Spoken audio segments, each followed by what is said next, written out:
Hello, my friend, and greetings from the Robinson Dresser Sports Complex in Cedar Falls. And Cedar Falls Community Television is excited to provide you with high school baseball coverage. We're at the Diamond tonight as the Cedar Falls Tigers unbeaten 4-0, and they'll be hosting the Class 4A 6th-ranked Bobcats of Western Dubuque in Mississippi Valley Conference play. Mark Simpson with you, along with the coach, John Yoakum, as we get set.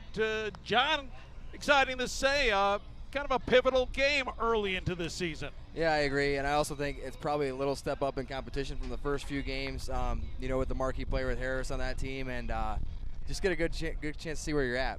2 sweeps for the Tigers so far, or a sweep on Tuesday, and we'll get to see what Nice can do tonight. All right, Dan, the Cedar Falls Tigers looking to continue the momentum to start this 2020 season. As you look at their scores, they won that exciting 8-inning contest over Waterloo West to open the season, and since then they've scored double digits the last 3 games, including the bats were working in this sweep against the Trojans of Waterloo East. Meanwhile, for Western Dubuque, coming in a little bit banged up at this time. They're 3-3.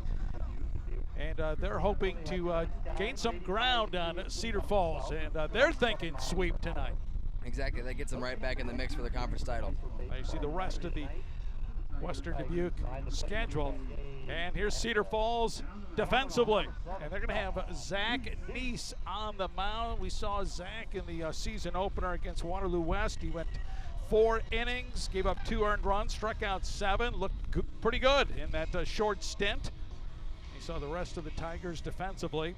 And Western Dubuque, there's their batting order. Coach's son, Ben Bryant, will lead things off. Calvin Harris, and he will be playing baseball at Mississippi next year. He's one of the elite players in the state of Iowa. Ben Bryant leading things off.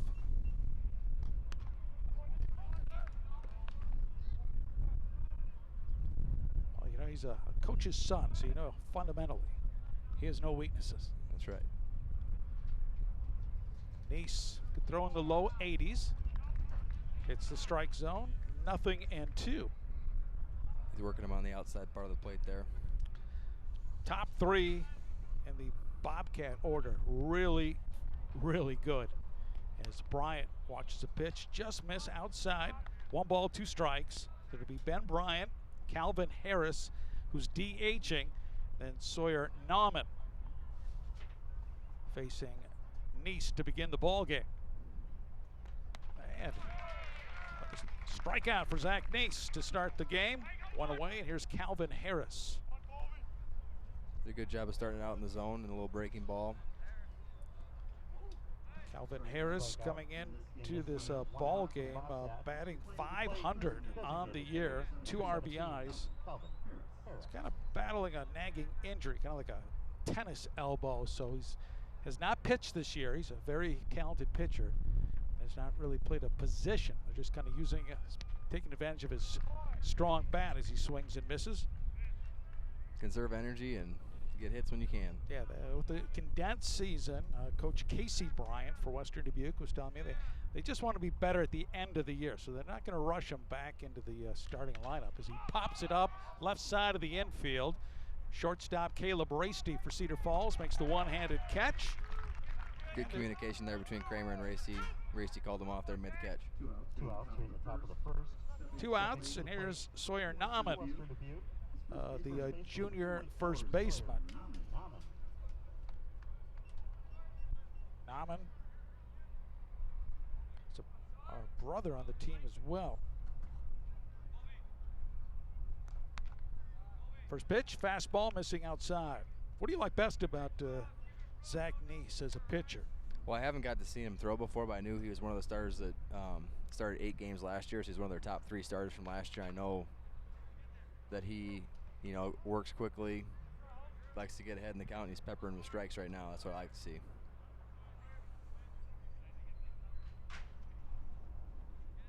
So Sawyer Nauman hitting .294 on the season. Has driven in 4 runs this season.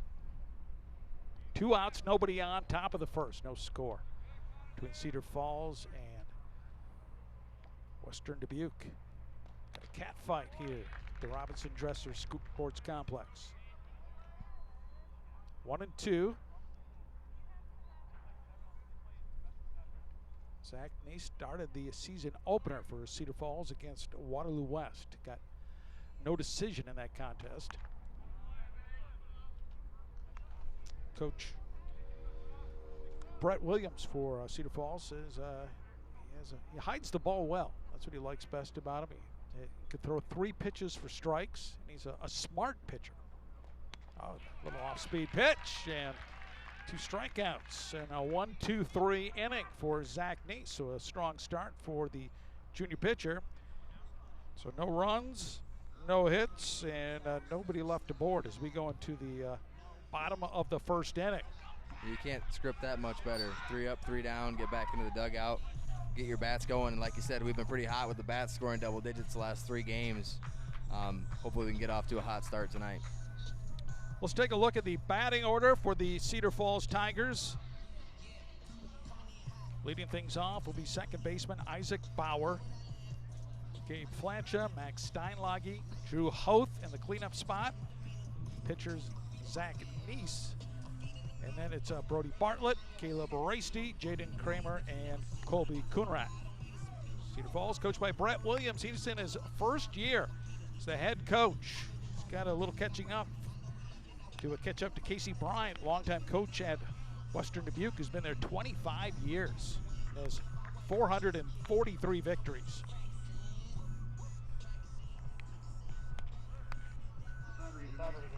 Here's defensively what the Bobcats will look like. Ben Bryant throwing. Van Teeger is the catcher.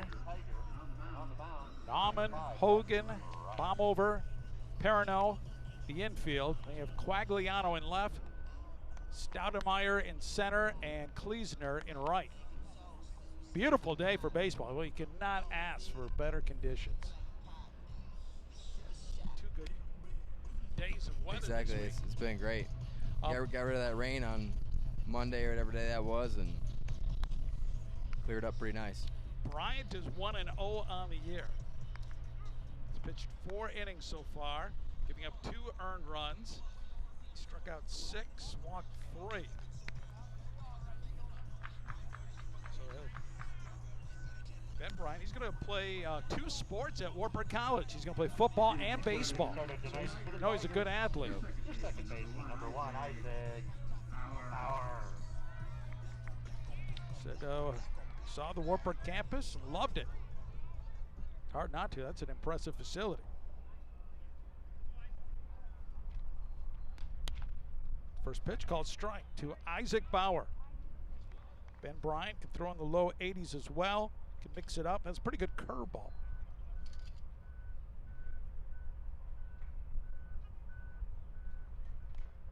Bauer's been batting .385 this year so far, so he's been off to a really good start. He's driven in 4 runs so far. It's been a pretty balanced attack for Cedar Falls. They really haven't relied on just one individual. Nice pitch. Called strike. So it's 1 ball, 2 strikes to Bauer, then Gage Flancha, Max Steinlage. Leading things off here in the bottom of the first inning. Western Dubuque went down in order, the top of the first. Bryant, wow, watch right it. off the helmet. That hit him in the back of the helmet, and he's going to jog to first, but I'm sure they're going to check him out just to make certain that there's got to be worried about that concussion protocols that have to be taking place. It's Coach Bolt at first base. Watch this. There's the replay. Ouch. Tried to get out of the way of it. That's something where the release point is most likely off there. Just released a little too early there and came inside. He seems to be okay though. So Gage Flancha, the junior catcher, hitting .400 on the year, has 1 home run, has driven in 6.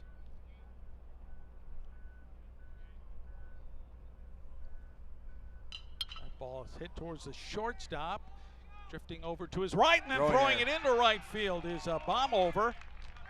And the error on the shortstop for Western Dubuque. Well, the fact that he had to go towards third base to make the play made it a tighter play at second and made it a harder throw. And the hustle by Bauer made it a tough play. So Steinlage will come out, and Blake Smith will run for him. That play would have been close to second the way it was. Bauer timed it just about right. So Steinlage at the plate. He's been batting just .857 this year. Oh, I'm sorry, yeah. Did I say Flanch? Steinlage, correction. Yeah, he's batting .857 right now in the year. That's a pretty good mark. He's a sophomore. 1 home run, 5 runs batted in.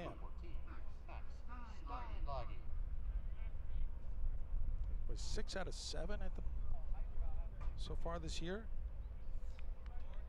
Yep, 6 out of 7. He shows the bunt right in front of home plate. The catcher Van Tiger fields it, a low throw, and he beats it out.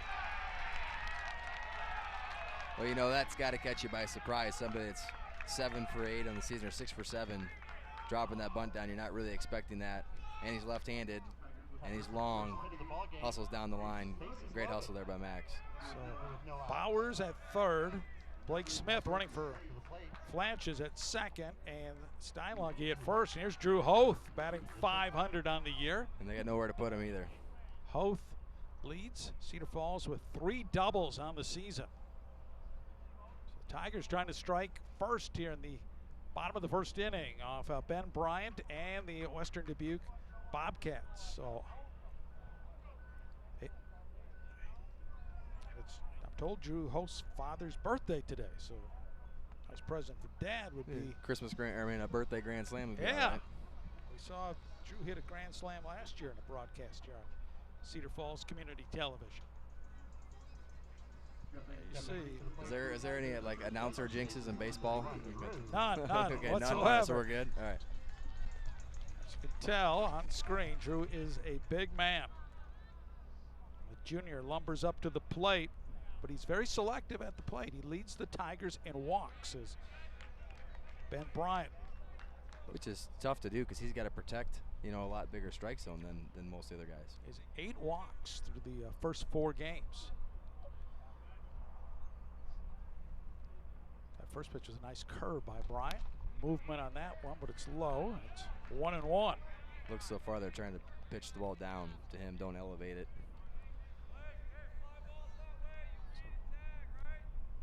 Cedar Falls has the bases loaded, nobody out. Yet to get a ball hit out of the infield.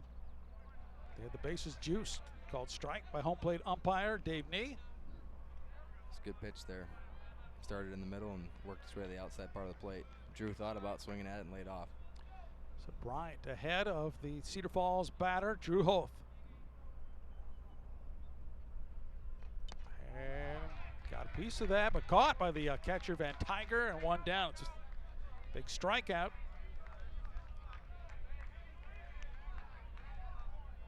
So there's 1 out, and now up to the plate. Here comes Zach Neese, junior pitcher, hitting .250. He has a grand slam already this year. He hit one down against Cedar Rapids Jefferson. Ball sails up high. Neese has 1 home run, 7 runs batted in.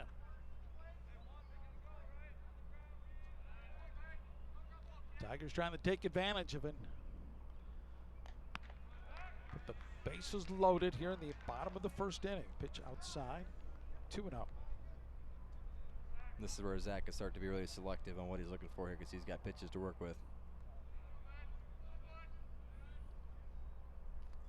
Bryant delivers the heat. That ball follows straight back. That's where Bryant had to bring it. He had to bring it right down. I think the count's 2-1. 2-1 is the count. Brody Bartlett on deck for Cedar Falls. He had a lot of big hits on Tuesday night. 5 runs batted in. And a 10-4 win against Waterloo East. And ball 3. So it's 3-1 to Neese. Nowhere to go for Bryant. Bauer at third, Smith at second, Steinlage at first for Cedar Falls. All with pretty good wheels. Fastball inside, ball 4, and it's a bases-loaded walk, and the Tigers take a 1-0 lead as Isaac Bauer jogs in from third base, and the bases are still loaded and just 1 out. So coming in to run for for Nice, correction, will be off the bench, and that's Easton Skirl. Easton is a senior. There's Brody Bartlett. He's the DH for Cedar Falls. The .385 average, 7 runs knocked in. We got 5 of those in one game. Ball 1. So Ben Bryant struggling here under the heat in this first inning. 1 run in. Tigers trying to break this game open early. That ball hit towards the shortstop. Could be 2. They shovel it to second for 1, to first. Double play. Got a close play. 6-4-3. It's bomb over to Hogan, to Nauman, and Western Dubuque gets out of a big jam via the double play. So Cedar Falls, 1 run on just 1 hit, and they strand 1. 1 error committed by Western Dubuque. So played 1. It's a 1-0 lead for Cedar Falls. We'll be back with more after this. Our broadcast is brought to you by Witham Auto Center. Everything we do is driven by you. Located on South Main Street in Cedar Falls, or find us online at withamauto.com. More baseball after this on CFTV.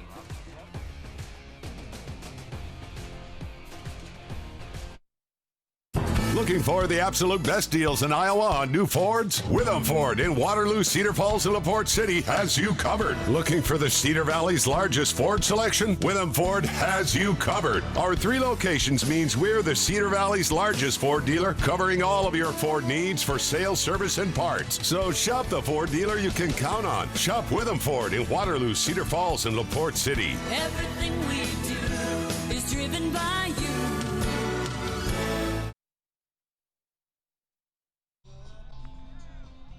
Cedar Falls with a 1-0 lead. Mark Simpson along with John Yoakum. And John, I would imagine Western Dubuque, even though they're down, have to have some momentum as they got out of what it looked like was going to be a really big inning for Cedar Falls with that double play at the end the first. Extremely fortunate there to get through that. The pitcher can settle in now. He threw a lot of pitches, but he got through a pretty heavy part of the lineup, and now they get their bats back up to the plate. So Peyton Quagliano, close play at first. Brian Van Tiger and Casey Perino will be facing Zach Nace, who had a 1-2-3 inning in the first. Nace, lanky pitcher. Swing and a miss by Quagliano.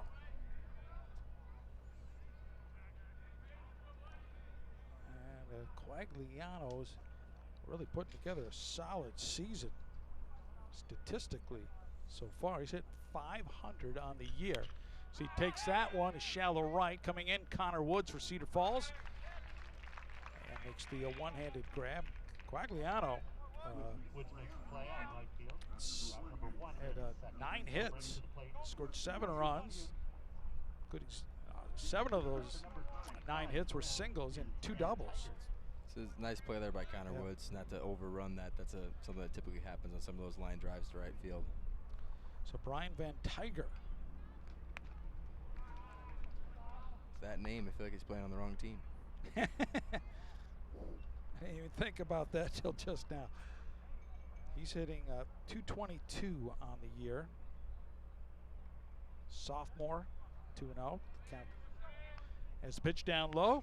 He has 1 home run, 7 runs batted in.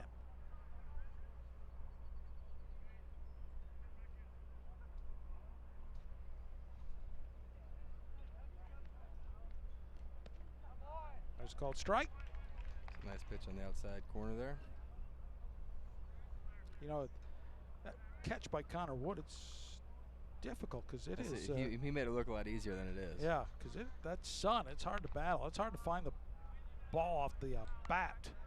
When it's a line drive that's diving off and to the right, it's just hard to play. Count goes 3-1 here to Van Tiger, the sophomore catcher.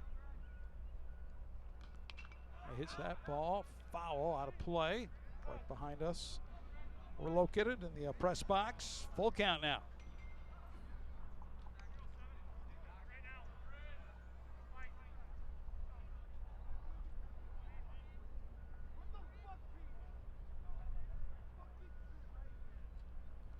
Looking for another strike out his Nace. Now, just missed, and first man to get aboard for Western Dubuque will be Van Tiger, courtesy of the walk. Now Casey Perino coming up to the plate.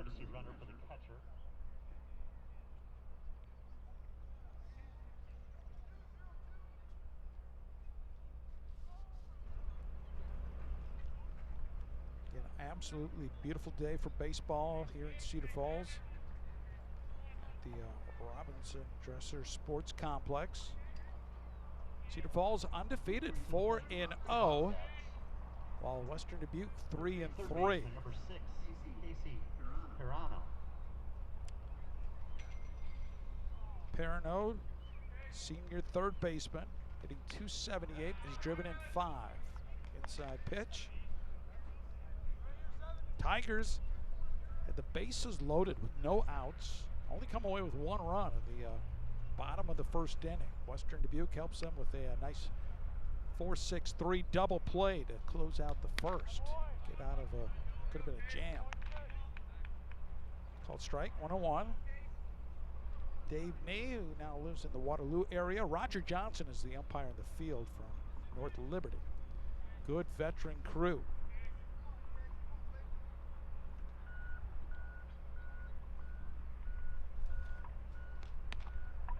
Missing outside. I knew Dave way back in the day in Northwest Iowa. He was working in radio in Spencer. I was working in Emmitsburg. He's gone on to bigger, better things. Look at me. So it's good to catch up with him prior to the game. Going. Runner going, a strong throw, and Gage Flancha got him. The catcher with another perfect strike, and Rasty applies the tag. But prior to that, they were 19 out of 20 stolen bases. At 19 out of 21. They don't run on Flancha. Well, that's doing that early in the game. That leaves an impression as this contest progresses. Meanwhile, it's a 2-2 count to Perino. And ball in the dirt. Full count now.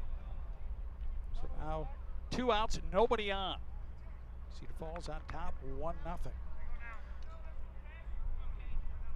Again, Casey Bryant, head coach, been there now in his 25th year, 20th year as head coach. He's a school counselor at Western Dubuque. And just missing. Oh, some of the infielders, Cedar Falls, started to head towards the dugout. They thought that was... Had to be just a little low, because that was right over the middle. Second walk given up by Zach Neese, junior pitcher. Runner at first. Still 2 Here's outs. a That'll send to the Carter plate. Kleesner. Carter Kleesner, right fielder. Kleesner is a senior, playing right field, hitting .200. He has 5 runs batted in. Tigers coming off a sweep Tuesday over Waterloo East, while Western Dubuque, they split with Dubuque Senior. A couple high-scoring games.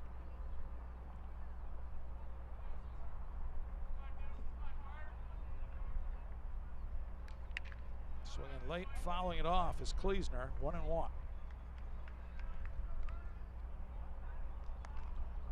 Coach Bryant, he's been a Iowa High School Baseball Coaches Association All-Star coach 3 times, 2006, 2010, and 2014. So they built Western Dubuque into a really strong program. Slow curveball, perfectly thrown. 1 ball, 2 strikes. 1 man on with 2 outs here in the top of the second. From sun-splashed Robinson Dresser Sports Complex.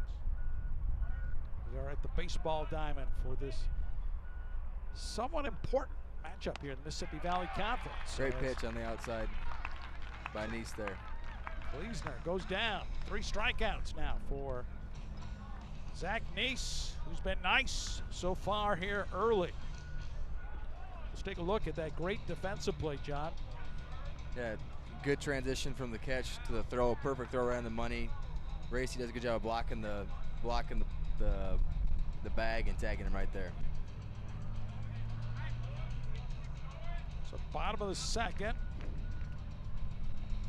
And Cedar Falls will be sending the bottom of the order to the plate. Caleb Rasty's batting 7th. Then it's Jaden Kramer and Colby Coonrat. Yeah, we got through most of our lineup there in the first inning. Just would like to get a couple more runs across, but hopefully we keep the pressure on Bryant here. Here's the lineup again. You see the Rasty leading things off. Rasty, Kramer, both sophomores. Coonrat is a senior. Talking a lot about the coach for Western Dubuque. How about the coach of Cedar Falls, Brett Williams? I see some of the fans pulling up, watching the game, their vehicles out in the outfield. Brett Williams, he was named Cedar Falls interim head baseball coach in October of 2019. Takes over for Nick Klein. He gets a pretty interesting first season. You didn't know if you were going to get to half the season, you know how things play out, and then it's like, hey, we're going to change your schedule and jam everything together, and they've obviously gotten off to a good start. Brett played baseball at Cedar Falls, graduated in '97. Has been part of the baseball program since 2003. Primarily as a sophomore coach with about a 5 to 6 year stint as a freshman baseball coach. But he's very close to this baseball program. Pitch outside 2-0 here to Rasty. Definitely a hitter's count here for Racy.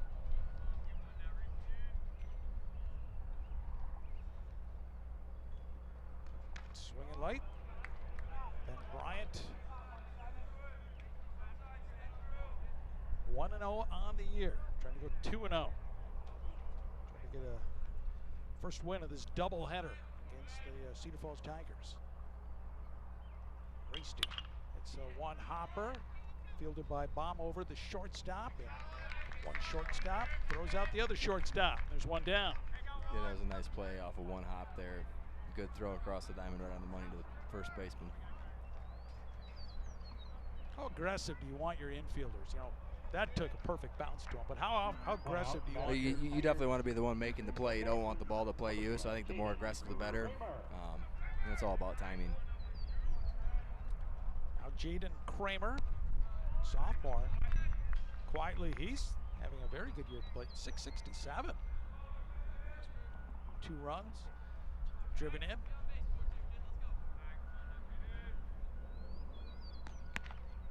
Called strike. Ben Bryant got out of a jam in the first. Again, Cedar Falls at the bases loaded, nobody out. Tigers only able to get 1 run across. 2-1. Guess we're only into the 5th game of the year. It's hard to kind of gauge a stats team. really aren't there. Rip. It's a base hit. Second hit of the game for Cedar Falls. As Kramer continues to swing the hot bat early in the season. But John, I guess, if you want to describe Cedar Falls so far, I've just been impressed how competitive they are so Exactly. far. And like you talked about before, everywhere up and down the lineup, it's not one guy driving in runs. It's everybody's dangerous and everybody's contributing. 1-on-1 out. Here's Colby Coonrat, senior, playing left field. 231 batting average. Has 1 RBI. Goes after the first pitch, pops it up, foul territory. First baseman Nauman battling the sun and able to make the catch. So 1 pitch and Coonrat is out. And it's not an easy play either for the first baseman. The sun is out, but there is still a breeze cutting across the field here. Seems like it's going out a little bit more than. Coming in for the south. Appears to be, if I'm reading that flag, southeast maybe. I agree. So 2 outs here in the top of the order. Here's Isaac Bauer. Looked almost like a pitch out there. They were thinking maybe Bauer would run. Or Kramer, correction. Who's at first base? This is Bauer Yeah, at sorry. the plate. You'll get one mistake though per game, John. That's all. Better tighten it up. Pitch inside. There he goes, the runner. And that's a good throw by Van Tiger. And he easily throws out Jaden Kramer trying to swipe second. Beautiful play defensively. Nice play by both teams' catchers. It wasn't a great pitch. It was kind of inside. He had to catch it against the grain of his body and then made a great throw. So Isaac Bauer will be batting again in the final of the third. So that will conclude second inning. The Tigers, no runs, 1 hit, nobody left aboard. We will move now into the top of the third, 1-0 Cedar Falls. You're enjoying Tiger baseball on Cedar Falls Community Television.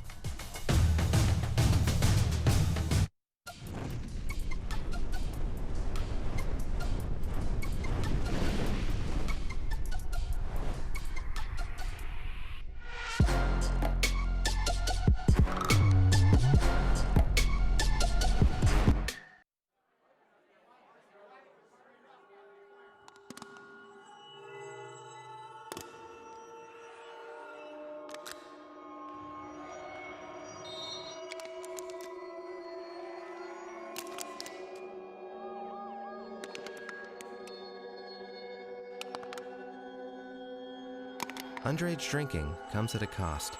What gets crushed when you drink?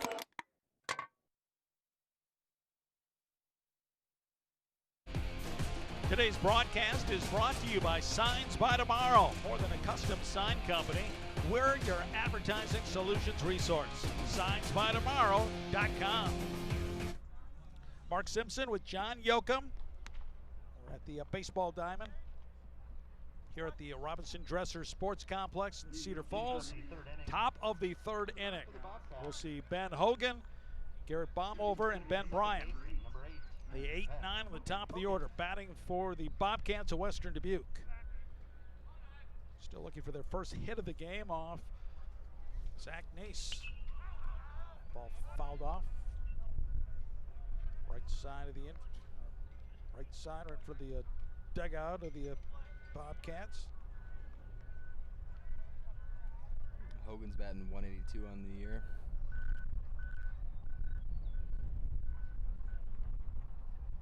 You've got to be a good swinger when your name's Ben Hogan. Hope it's a golf swing. The great, yeah. Called strike by the home plate umpire. 0-2. Sure he never hears that a lot. Yeah. No balls, 2 strikes. Hogan just gets a piece of it. 0-2. Cedar Falls getting an RBI in the first on a bases loaded walk by Zach Neese. After Cedar Falls had the bases loaded with nobody out. We're only able to get 1 run because of a strikeout and a double play. That ball's hit well into the gap. That's going to fall down. Hogan has a base hit to start off the top of the third inning. First hit of the game now for Western Dubuque. Hogan did a good job of waiting on that curveball, then just went with it right into right center field. The curve and then right with it. I was asking Coach Williams for Cedar Falls for the game, one of the keys, as he mentioned, he said, just got to be competitive and don't limit the extra outs. Yep. Just don't want to make those mistakes, because a great team like Western Dubuque, they'll make you pay for it. Ball up high.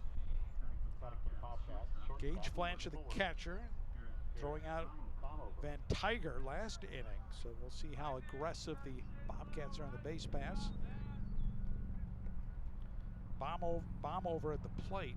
He hasn't got a hit yet this year. Quick move, and Drew Hoth Snared it. Yeah, he's 6'4", and he had to leap up. I was afraid that was going to go foul territory. There's a lot of velocity on that by Neese.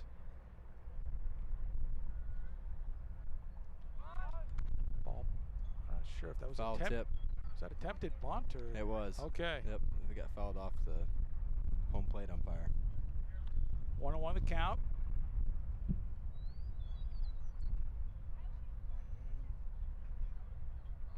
Just got tipped and hit him on the right shoulder.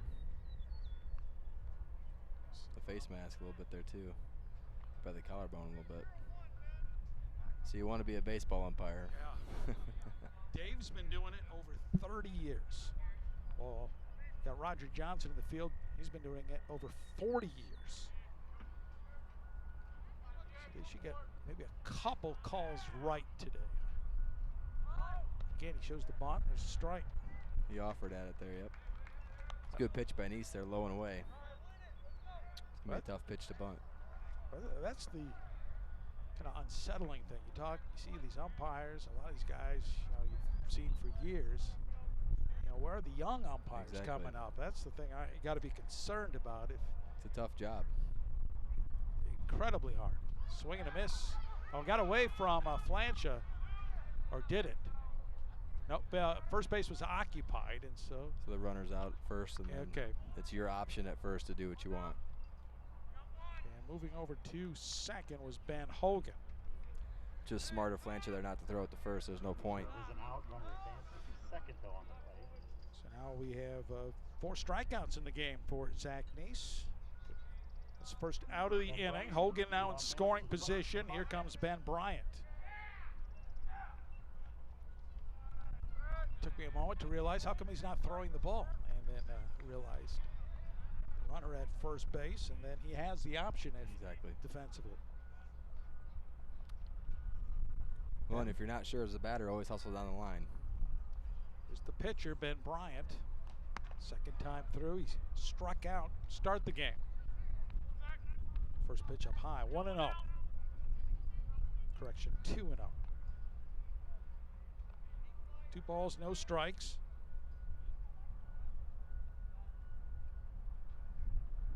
Looking out of the stretch, Nice for Cedar Falls. And he misses. 3-0. The very dangerous Calvin Harris on deck for Western Dubuque. It doesn't get any easier for Nice here as they go through that top part of their lineup. Yeah, this is kind of the meat of the lineup right here. Murderer's row right here. The first 3 batters for the Bobcats. Ooh, close. Didn't miss by much, but he did good. He was down low, and runners at first and second, only 1 out. Here's Calvin Harris, who popped up to the shortstop, Rasty, in the first inning. Coming into the game, hitting .500. For Western Dubuque. Showing 1 out. That'll bring designated. Looks like Coach Williams talking about how he wants it to align defensively. Western Dubuque last year, they benched all the way to the state tournament. Yeah, beat by the champion Urbandale. Yep. They really felt last year was their year. So we had some. They were Urbandale's closest game at state. Yep. It was a 3-0 decision.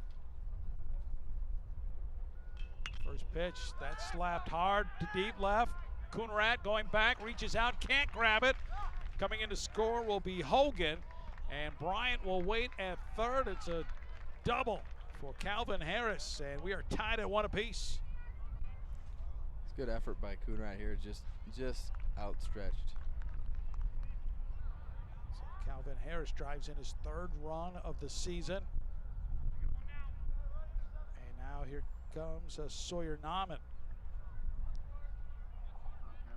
He's batting .294, but he has 4 runs batted in on the year. Nauman, a junior, he's the first baseman. That ball hit well. Coonrat again backpedaling, watches the ball sail over his head, hits the bottom of the fence. This could bring home 2 runs. And scoring is Ben Bryant, and then Calvin Harris scores as well, and it's a double by Nauman. You can see the power of Western Dubuque in that top of the order. That was a great strike there. Kind of caught Coonrat there. He took a couple steps in, but probably weren't going to catch that one anyways, with as well as it was hit to the fence. So back-to-back doubles. And it's now Western Dubuque with the advantage, 3-1. And Except for Western Peyton Dubuque on field, Quagliano, number 28. batting 500 on the year, comes up to the plate. The last two batters jumped on that first pitch. They saw a pitch they liked. Ball blocked nicely by Flancha, and the runner Nauman stays at second. It's kind of a double-edged sword. You want to get ahead as a pitcher, but you can't throw it right down there because they're looking for a particular pitch, and both those guys got the pitch they wanted and drove it. And both First pitch. Yeah, Harris and Nauman. Just when it went off the bat, you knew it was going to be trouble. Movement on that one, it flutters, but it's going to be a ball. So 2 balls, no strikes here. Quagliano batting cleanup. 3 runs in here. As Western Dubuque, they didn't have a hit going into this inning, and now they've rattled off 3, and it helps you get a couple extra base hits. He's finding the strike zone. He's doing a good job of working the outer half of the plate there. 2-1. Ball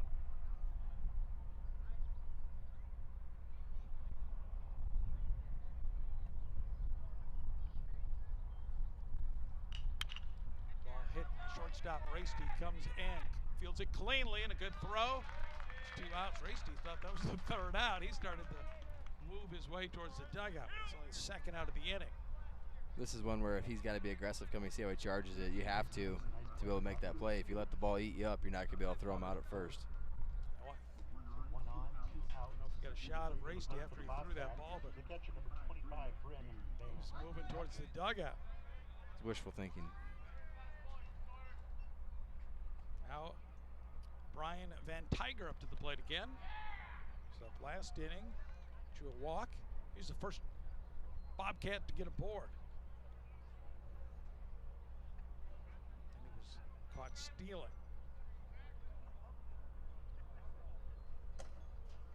1-0 the pitch. First game of this doubleheader between Cedar Falls and Western Dubuque. Western Dubuque coming in ranked 6 in the preseason rankings in Class 4A. Cedar Falls, pleasant surprise, off to a 4-0 start.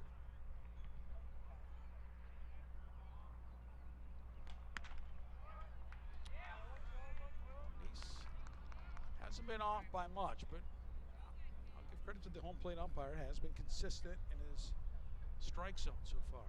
Yeah, Nice had gotten a strike on that pitch on a similar pitch right before. They just tried to elevate it a little bit, get him to chase. 2-1. There's the heat.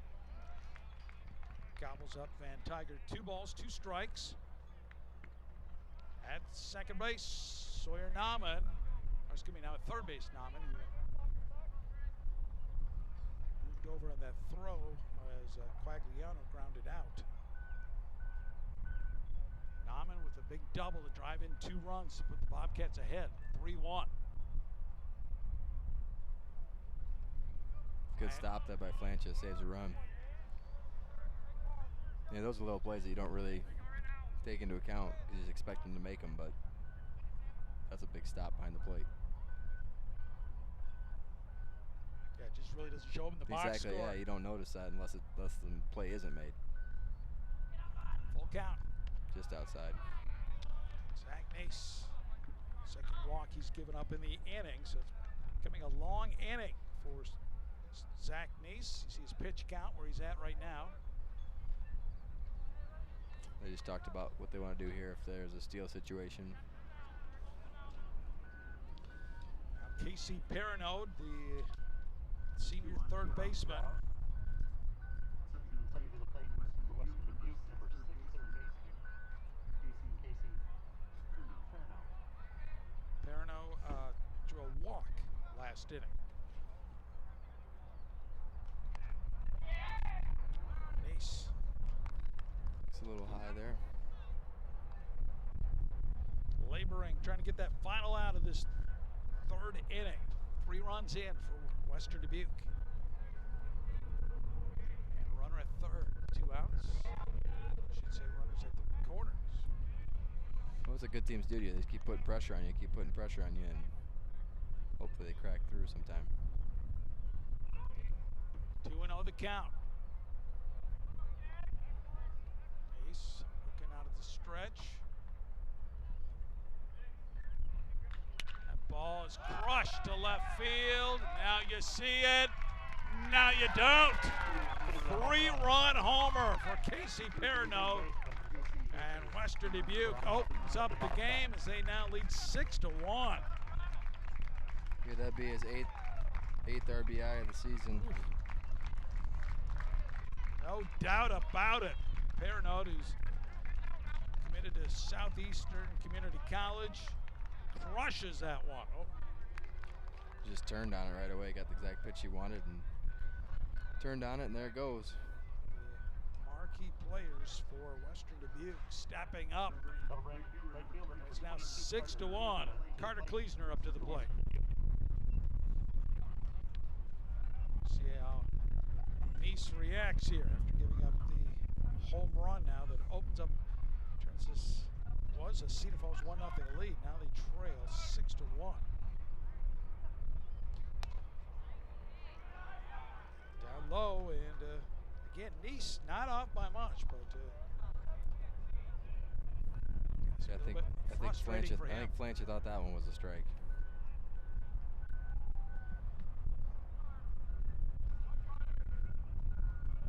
So 2 doubles, 3-run homer.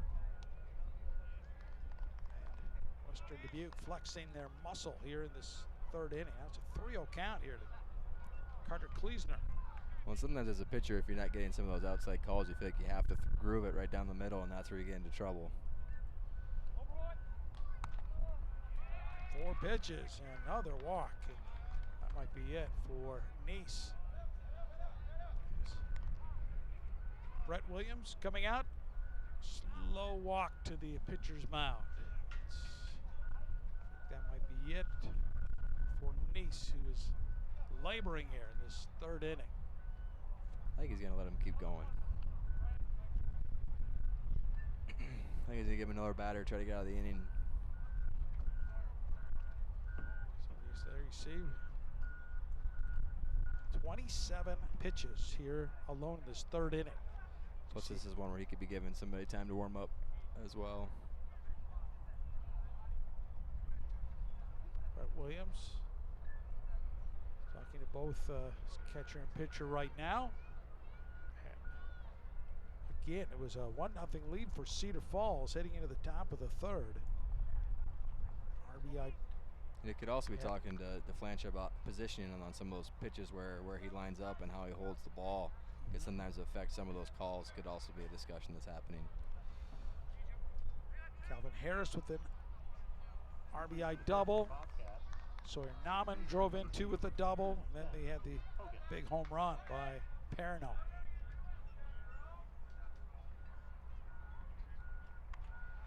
Up to the plate is batting around now. Here's Ben Hogan again.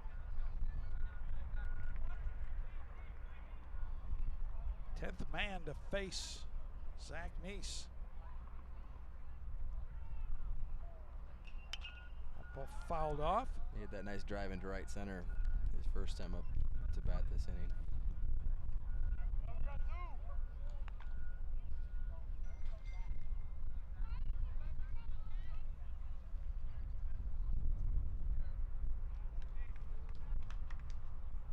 Runner at first, 2 outs.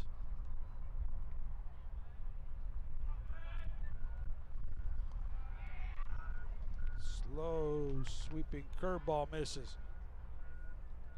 2-1. Hogan batting 8th, coming into the game, hitting just 182 for the senior second baseman.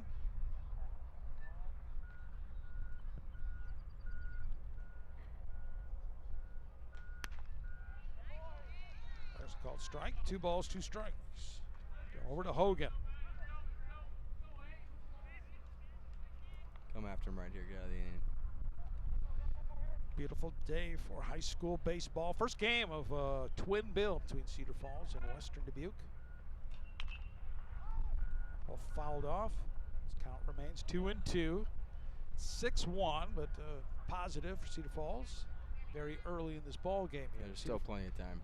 Cedar Falls off to the 4-0 start has shown they are battlers and be a hard team to put away. Problem is you don't want to dig yourself in too big a hole. Good pitch. Nice gets the strikeout. So it's a long inning as Western Dubuque 6 runs. And they have 4 hits in the game as they grab a 6-1 lead. We'll be back with more after this. This is Tiger Baseball on Cedar Falls Community Television.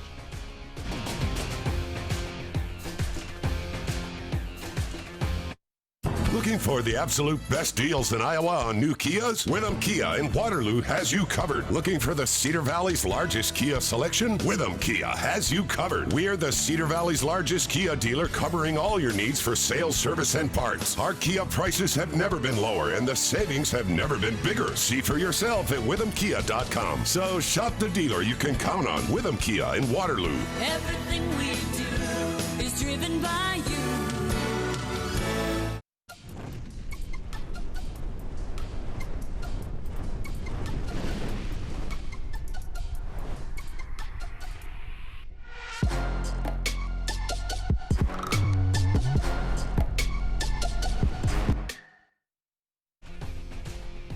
The Iowa High School Baseball Coaches Association preseason rankings. 4A, defending state champion Urbandale, number 1. Western Dubuque coming in at number 6. They are the highest ranked schools among the Mississippi Valley Conference teams. Iowa City West coming in at 8th and Cedar Rapids Prairie 10th. So We got the top of the lineup here. We need to get something started here for the Tigers. There's Isaac Bauer. Bauer was batting when the Jaden Kramer was thrown out, trying to steal second. That was close to hitting him on the shoulder. I was going to say, he's got to be thinking, what did I do to this guy? He got hit on the helmet. Start the game. Well, I should say in the bottom of the first. Bryant. Outside of Bryant, he's be a little cold. That was a long inning. 6 runs, 10 men go to the plate. See how he reacts. Foul tip, and it's 2 balls, 1 strike. You know, it's a little bit different this year. You talk about things that are different. In the past, the other team would just pick up the ball. A lot of times, like, you can't touch the other team's baseball. You'll notice that quite a bit.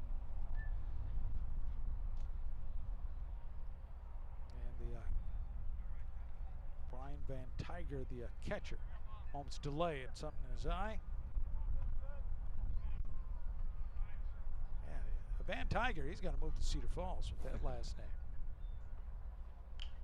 1 hopper, and there's Bryant running off the mound and easily underhands it to the first baseman, Nauman. There's 1 down. That's how a lot of pitchers like to do it, run it over and just kind of flip it if they catch it that quickly, because sometimes it's an awkward throw for pitchers from that close of a distance. Just take a few steps. Easy toss, but nice catch there by Bryant. So there's 1 out, and here's Gage Flancha. Flancha reached out an error by the shortstop in the first inning. It's looming large right now. Cedar Falls had the bases loaded, nobody out. Was only able to get 1 run across. Western Dubuque got a huge double play to end that inning. Kind of really stopped Cedar Falls' momentum. Couple quick strikes. It's a good pitch on the inside part of the plate there. Flancha, junior catcher, hitting .400 for Cedar Falls coming into the game.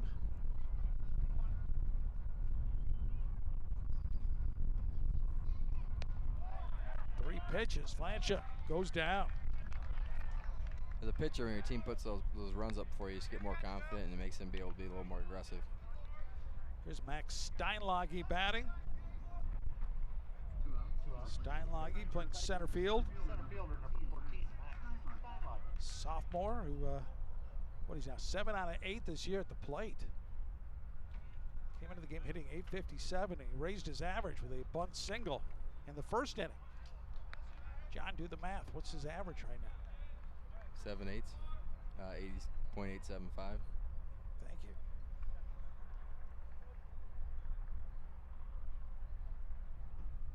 The walking calculator, John Yoakum. That's what his nickname is. Just give me easy ones. computer that wore tennis shoes. That was an old Walt Disney movie. There's a called strike. I'm showing my age by just saying that. Yeah, I haven't heard of that one. But I It was a believe way you. old movie. I think Kurt believe you. Russell was in it back when he used to do those Walt Disney movies when he was a teenager. There's a ball hit off the home plate. Look at the high hop and If Bryant. Steinlage's speed, there's no way they're going to get in there. Another hit. 8 out of 9. That's 889. Oh man, watch this. The Minnesota Twins used to play at the Metrodome. I remember Kirby Puckett got hundreds of hits like that. He would just chop it into the turf. Chop it off that Metrodome infield. So Bryant coming off the mound, trying to make the over-the-shoulder catch. Can't field it. It's a 2-out infield hit. Ooh. Inside on Hoth. Drew Hoth struck out. The bases loaded last time up. Trying to redeem himself. Big first baseman for Cedar Falls.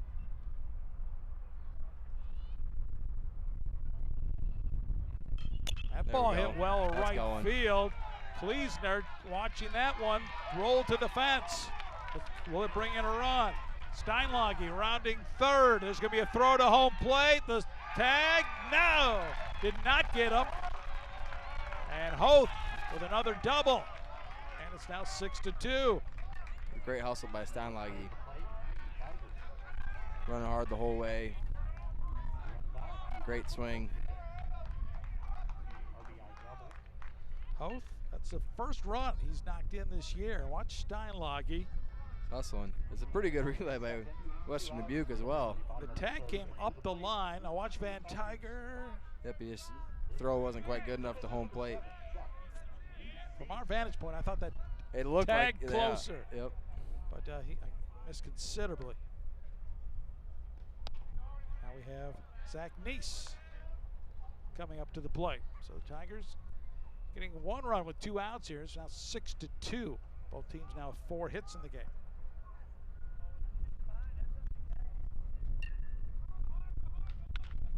It's a nice curveball there. Again, Western Dubuque probably is the better talent, but Cedar Falls just scrappers. They're going to compete to the last out. Kind of get that personality of their head coach, Brett Williams. RBIs for Hoth and Neese now in the ball game. Neese drew a walk with the bases loaded back in the first inning.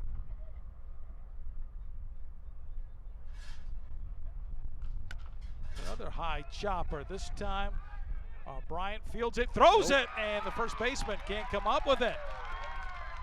And these are the kind of plays where you got to make them hurt a little bit here. Get Bartlett up as the DH. let's watch it again. It's the second time. It was a high throw, and that pulled the first baseman Nauman off the bag. So even if he catches that, he would have been safe. I would call that an error on the throw by the pitcher. So it's our first, second error. This is where you develop as a team and as a program. This is where the good teams make this hurt. Give an extra at bat here. Like see Bartlett come through. Runners at first and third. First pitch is a ball. So Western Dubuque using the power in the top half of this inning with a couple doubles and a big 3-run homer. Score all 6 of their runs. Cedar Falls trying to answer back here in the bottom of the third. Oh, they're going to call it a balk. And that will bring in a run. Never came to a complete stop. Roger Johnson, the umpire, saying. Now you said the coach's son would never make a mistake like that. Yeah. Oh. We'll take it. Drew Hoth comes in, and the Tigers. You know, if we're able to get a base hit here and score that run, 6-4, you're right back in it. So Hoth comes in from third to scores. Neese moves over to second. I think we should give Drew a steal on that one. Correction, that's a Skirl, I believe, in the game right now for Cedar Falls, running for Neese. Houston Skirl.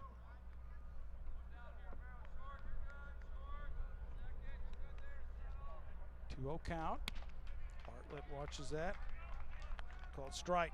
That's one I bet he wishes he throws again here.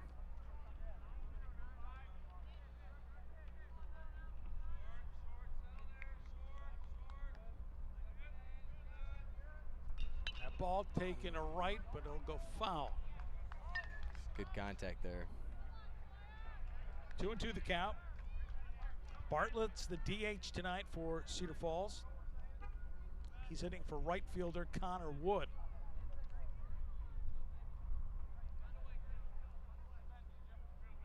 Tigers, the home white today for this first game of this doubleheader. 2 balls, 2 strikes. The pitch, swing and a miss. And Ben Bryant gets the strikeout. Good Tigers pitch. scratch a couple runs. The high chopper able to get aboard with Steinlage. And Drew Hoth, big hit from right field. Extra base hit. Right home Steinlage. How about that high chopper? Air by Wyatt. 6-3 through top of the 4th. And you're watching Tiger Baseball on Cedar Falls Community Television.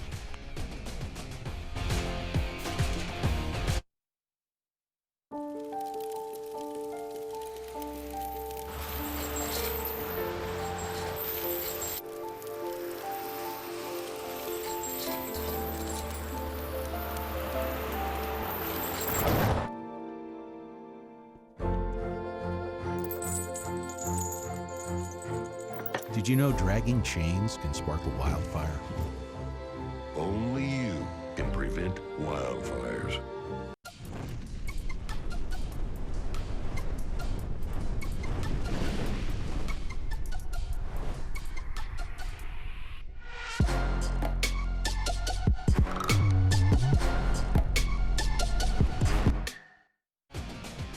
Top of the 4th, 6-3. Western Dubuque with the lead. And they'll have Garrett Baumover, Ben Bryant, Calvin Harris batting. Baumover struck out last inning when Western Dubuque sent 10 men to the plate. Zach Neese still on the mound. First pitch fouled off. This is where I'd really like to see after we, responded and got a couple runs to kind of get a shutdown inning here and try to get back in the dugout quickly. What's that ball? Right, coming at you. I was told protect the equipment, not Mark. Yes. I got it. Because I will get out of the way. Let me assure you that. Down low, and it's a 1 ball, 1 strike count. Baumover looking for his first hit of the season.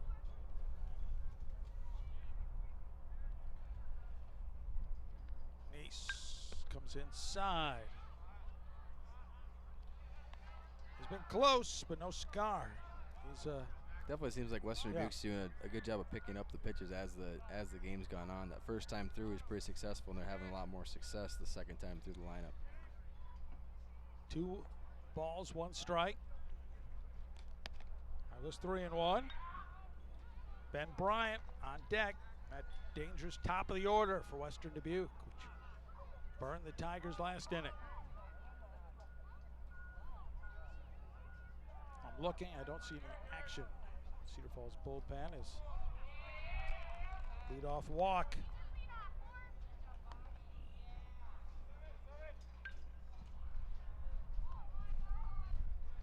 Okay, another walk given up. Trying to add up. First hitter aboard for the Bobcats. Get there's a 5th walk. Their lineup comes to the plate. Given up. Batting the pitcher, number 5, count again. Ben Bryant. Correction. 6 walk given up. Neese showing the bunt. Ball in the dirt. Late throw by Flancher down to second. And Rasty can't field it anyhow. The shortstop. That'll be a stolen base for Garrett Baumover. That's one Flancher's frustrated with because he kind of maybe hesitated just a little because of the bump, but didn't catch it cleanly. he still almost threw him out. Yeah. I didn't think he had a chance when he released that ball. And then when it got too close to Rasty, I go, hey, might have an opportunity here. But Rasty could not field the low throw. He got a lot of power on it, too, from his knees. He didn't stand up and put his legs into that one. Flancha threw out a runner in the second inning. Coming into the game, Western Dubuque 19 out of 20 stolen base attempts. Called strike. This is Ben Bryant. Pitcher struck out in the first, walked and scored in the third.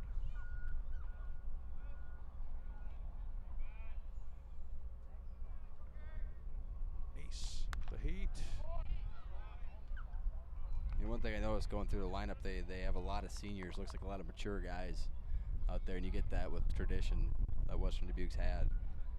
A lot of seniors out there. It's a team that's it's gone to the state tournament the last 2 years, and in their programs, excuse me, they've gone to the last 2 years, and a team that's gone to state 6 times. They were a 3A team for a long time. They just joined the Mississippi Valley Conference last year. Was he marking something down there about arguing about a call or something? Looked like he... I'm not sure for the reason for the delay. wrote something down. His notebook there. The home plate umpire did it. Yeah, I don't know if it's maybe complaining about pitch calls or what. 2-1. Because I saw Coach Williams come out and address something, so I feel like he had to have been writing something about Cedar Falls. 3-1. Zach Neese, again, he's been close. Just, I'm not saying he's not getting the calls, he's just missing.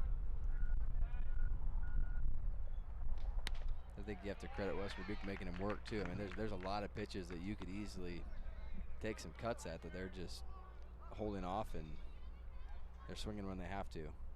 Full count. Hope you're enjoying the many beautiful shots by our Cedar Falls Community Television crew. They put on the sunscreen for the ball game. Ball 4, 7th walk, Mercy. And that will do it. And so it's going to be an early end here for Zach Neese. I think that's Coach Marchesani. I think if they're going to pull him, it'd probably be Coach Williams, unless the warning was against Coach Williams and he can't come out anymore. You know, in basketball, Yeah. if you get a technical foul, you can't come out. Well, you see Ben Bowman warming up in the bullpen. All right. I think this again is just kind of a stall. Let him get another batter. Give Bowman some time to warm up. There's the umpire, Dave Nee, saying, gentlemen, let's play baseball. So he will stay in the game. So no outs. Runners at first and second. Now we have Calvin Harris up to the plate. Harris hit a long double to left field. It brought in a run last time up. If you're trying to get out of an inning, this is not necessarily the guy you want to face. No. And you have Nauman on deck. There's no easy outs in this Western Dubuque lineup. They are solid. 1-9. Left-handed batting, Calvin Harris. You know what I like about him? Doesn't have the batting gloves. Old school. I love that.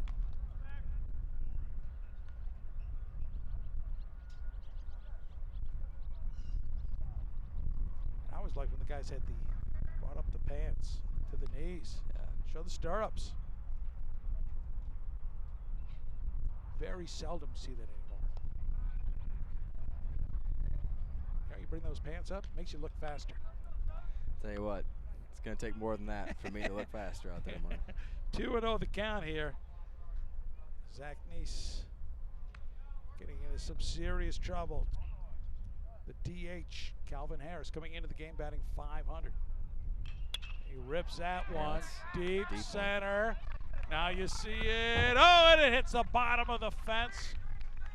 1 run in, and Harris another long double. That's about as deep as you can hit that ball and keep it in the park. I would guess that might be it. Yeah, just drove it, got the pitch he wanted, and that's the trouble when you get ahead in the count 2-0. You can wait on that fastball or whatever you're looking for, and he just drove it. Bomb over scores. Ben Bryant stops at third.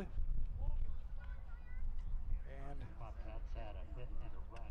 Moving fourth to the plate, number 24. Zach Neese right now stays in the game. It's a 7-3. Just reading the body language. Zach Neese doesn't look good right now. He's frustrated out there. Yeah, it's a good lineup, and he's had to work the whole way through. Outside of that first inning, it's been tough the whole way through. You see the pitch count, 81.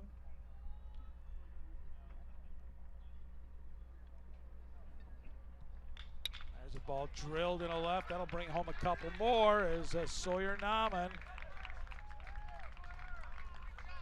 brings in two, and Western Dubuque coming right back at Cedar Falls. So now it's a 9 runs in the ball game here. And there's been no accident. I mean, Yeah. it's not errors. They're ripping the ball. 4 doubles now by Western Dubuque. So Zach Neese.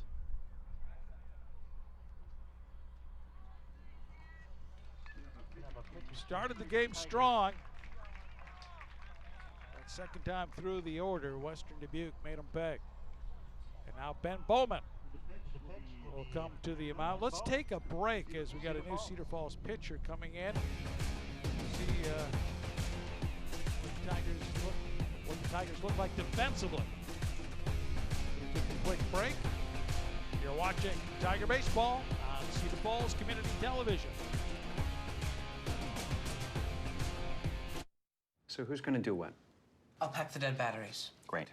I'll only put what I don't need into a duffel bag. Perfect. That's totally unhelpful. No problem. Meanwhile, I will try to comfort everyone by speaking in a calm voice. And who is going to handle supplies? I can forget to do a list for us. Thanks, pal. We couldn't be any less prepared. I'm proud of you guys. Talk to your kids about who to call, where to meet, what to pack. Visit ready.gov/kids for tips and information. There is only one place that has all of the highlights, all of the interviews, and all the great behind-the-scenes footage.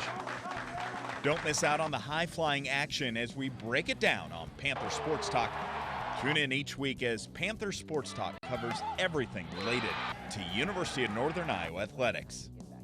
Catch Panther Sports Talk on Channel 15, Cedar Falls Community Television.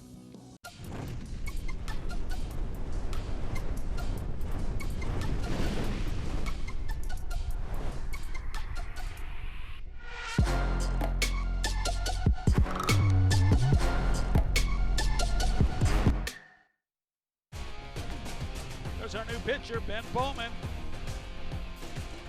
Bowman, the junior, coming in. And with that, there's the Tigers defensively. So everybody else staying the same. So it's Bowman in, replacing Zach Neese. 3 innings. This one will kill you. 7 walks given up. 6 hits, but 5 of those extra base hits. And the hit parade continues as Quagliano comes on and immediately goes after the first pitch and singles over to right center. That's the thing I've been impressed with. You talked about them being selective, but at the same time, if they see a pitch they like right away, they'll just jump on it. So Brian Van Tiger up. Still nobody out. Runners at first and second. 9 runs already put in by Western Dubuque.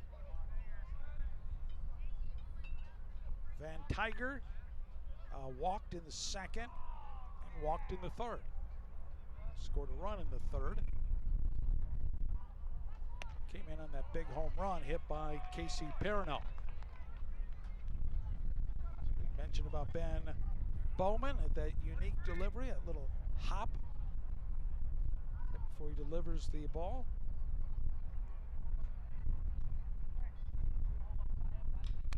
The ball is popped up, right center, should be caught. Connor Wood drifting over, makes the catch. The runner tags up. This is Nauman, and he'll come in standing. The ball was cut off, and it's 10 runs on the board for the visitors from Western Dubuque, and that's an RBI for Van Tiger. Good play there by Connor Woods. Just too deep to be able to make a play at the plate. At this point, you just got to get outs. Number 6, Casey Perno. Now Casey Perno hit that deep home run to left field last time up. That no doubter once it left his bat. Perno again, he's going to play. That was with 2 outs as well. I mean, that's a huge hit in this game. Take 3 runs away, it's just a different game. Perno's going to be attending Southeast Community College next year.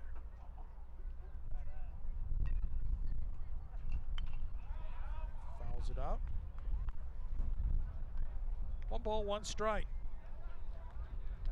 Sun is out, but it's very comfortable out there. There's a nice breeze blowing by. So it's not like it's a hot day out there, even though the sun is out. It's not extremely humid either. No. It'll get much worse. 1-1. Bowman working out of the stretch. Strike. Good pitch low in the zone there. Perno entering the game, hitting .278. Now has 8 runs batted in on the year.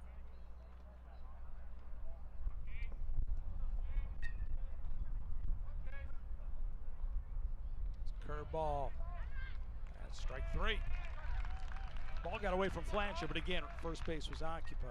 Bowman did a nice job of setting him up there. A lot of fastballs and then finished him off with the curve.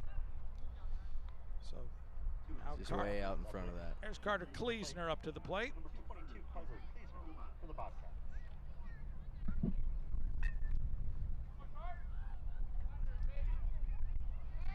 Throw to first. Put you in the shoes of Brett Williams, the head coach of Cedar Falls, John. What do you tell Zach Neese, a guy that picked up 3 wins last year, pitched well in the season opener? What do you tell him after a tough outing like today? Well, I think some of maybe those pitches that they thought were strikes, they didn't get, kind of bothered him, and sometimes that makes a pitcher feel like he has to throw it kind of more in the middle, and that's what they teed off on a little bit, and it's a learning experience. And Western Dubuque's a really good team, a really good program, and they got good hitters all the way throughout the lineup. You just got to keep battling out there. There's not a whole lot you can do. They hit the ball well. Curveball. Nice pitch. Carter Kleesner, he's the senior right fielder. Hard to swing at a pitch that comes at your shoulder to start initially and then drops in there. Kleesner's 0 for 1 in the game. Struck out in the second, walked in the third. Nice pitch, Ben. Strikes out looking. That's what happens when you throw that nice curveball. You can throw that fastball right down the pipe. So Ben Bowman comes in. Shuts down the Bobcats here in the top of the 4th. They still 4 runs. As had collected 3 hits in the inning. Strand 1. So it's a Big Ten 3 lead heading into the bottom of the 4th inning. We look at the standings right now in the Mississippi Valley Conference. Coming into today's doubleheader, Cedar Falls tied with Prairie for first place, in Western Dubuque, Xavier, Iowa City High, Dubuque Senior, and a logjam for second. In the shortened season like this, you know, a doubleheader night where you can get a sweep against somebody makes a huge difference. Really compact, short season, you can shift top to bottom really quickly. There's the Valley Division. Look at that. Got 3 teams tied for first, 3 teams tied for the basement. That's interesting. So they must do just the teams in your division count towards your conference record, because Waterloo West's 1 loss is to us, so it doesn't count towards your conference record. And remember, Dubuque Wahlert, they had a coach diagnosed with COVID, or tested positive for COVID-19, so they have to cancel all their games for a 2-week period. Yep, I didn't know that. There's some of the fans out in the vehicles, out on the field, on the outfield, enjoying this one. Race to get up to bat. Skates down the pickup. Enjoying that one. Ball fouled off. Cedar Falls, this will have Caleb Rasty leading things off. Second straight inning, or Rasty led off the second inning.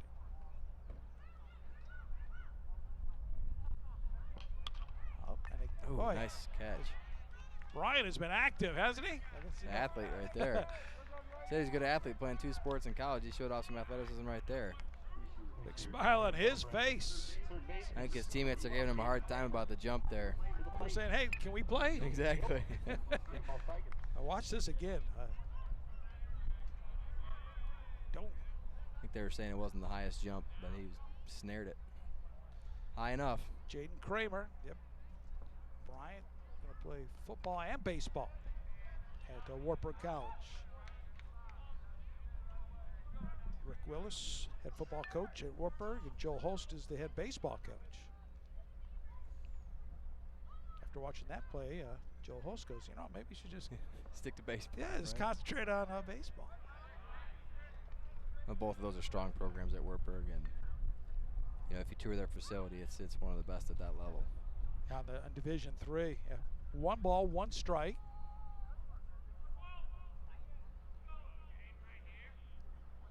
I'm a little partial to Central, Mark. That's where I play, but we'll, I can admit that Wartburg has a lot of nice facilities. What do you say? If you're not Dutch, you ain't much, yeah, right? I've told you that before. I don't know if it's true or not, but 2-1. Do you still call it the Iowa Conference? I do. It just slips. It's now the American Rivers Conference, but I can't. It just slips out. Well, I always try to find information on what the standings are, or scores, or whatever else, and that's what I searched to find out. And then I'm like, I don't even know what it's called now. The ARC. Yep. They added Nebraska Wesleyan, and now they changed the name to the American Rivers Conference a few years ago. And now it's finally grown on me. I hated the name at first. It was called Strike. Well, I can see how Nebraska Wesleyan wouldn't want it to be called the Iowa Inter-Athletic Conference or whatever. But so, see, I live in Waverly. We wanted to call it the conference name to Wartburg and the other teams. There you go. There's a slow roller. Third baseman fields it. Low throw, but scooping it up is Nauman. Perinote's throw was low. Almost snow-coned it right in the tip of the glove here. Good hustle by Kramer down the line. That's where it was an aggressive play by the third baseman. Good throw, a little low, but it scooped it. And now Colby Kunrat coming up to the plate, senior left fielder. Colby's neck might be sore. He's seen a few balls sail over his head today. He's got some action out there. Oh, and that plunked him. Well, his neck and now his arm. Yeah. I'm blaming that one on you, Mark. That's some kind of announcer jinx. Second batter that Bryant has hit in this game. Watch this. There's no time to get out of the way. Brushed off the arm there. So Isaac Bauer coming into the game. Bauer, he was hit by a pitch. Start the Tigers at bats in the bottom of the first. He got plunked off the helmet. That was kind of slightly scary for a moment. Bauer later came in to score in the first. Tigers had an early 1-0 lead through 2 innings. And Western Dubuque 6 in the third, 4 in the top of the fourth. Called strike. It's interesting. He's been very consistent all night, but those 2 pitches were pretty much the same one, but it's tough. Bauer, junior second baseman.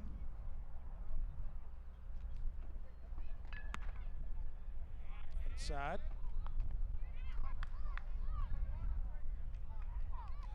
Tigers coming in unbeaten, 4-0. Western Dubuque 3-3.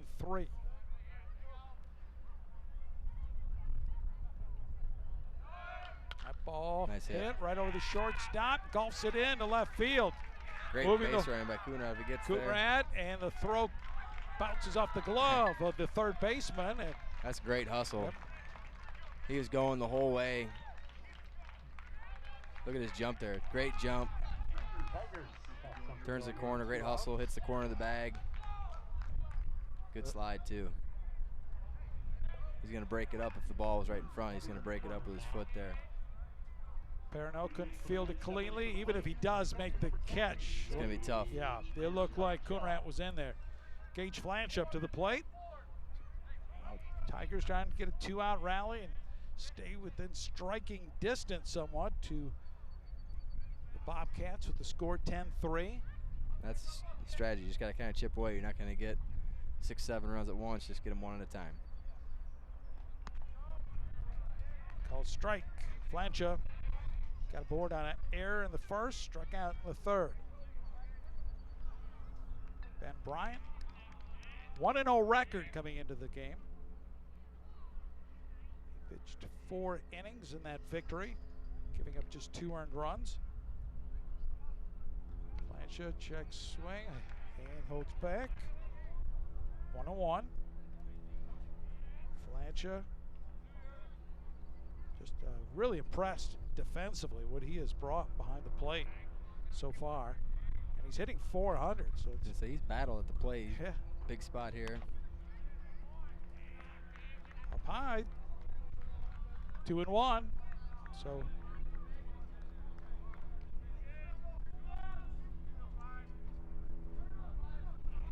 think he's really going to come after him here. Steinlager's been so hot this year. there's that first and third. There's a ball hit. Could be problems. Shortstop, bomb over, long throw. Nice play. Beat the speedy Flancha. That's an all-star play there by Bombover. That's how you get all conference. That's a lot of pressure right in the gap here. Flancha drives his hustling the whole way. He knows it's going to be close. Gets in front of it, steps into the throw. Great throw, right on the money. Good hustle by Flancha, nothing you can do there. So Cedar Falls, no runs, 1 hit, 2 men left aboard. We played 4, and it's Western Dubuque 10, Cedar Falls 3. You're watching Tiger Baseball on Cedar Falls Community Television.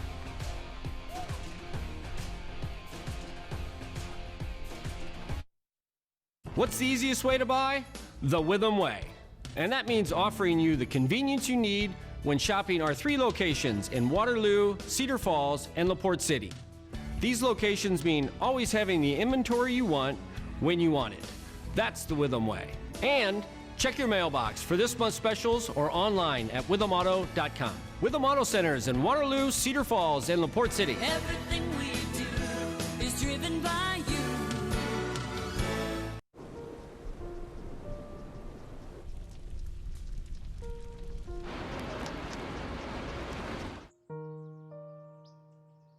Don't wait. Communicate. Make your emergency plan today. There's our box score so far, 10-7-2 for the visitors, 3-5-0 for Cedar Falls. Hey, I want to remind you, a big event coming up for the Cedar Falls Booster Club. Be part of the 21st annual Pat Mitchell Memorial Golf Outing in support of the Cedar Falls student athletes, hosted by the CF Tiger Booster Club. It'll be Thursday, July 30th at Pheasant Ridge Golf Course. It'll be 2 shotgun starts at 8 a.m. and 1:30. You can order tickets at cfschools.org. Help out the Booster Club. Call, go online now, get your tickets.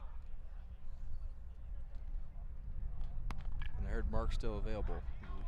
Hitman for hire there, the Booster Club golf outing.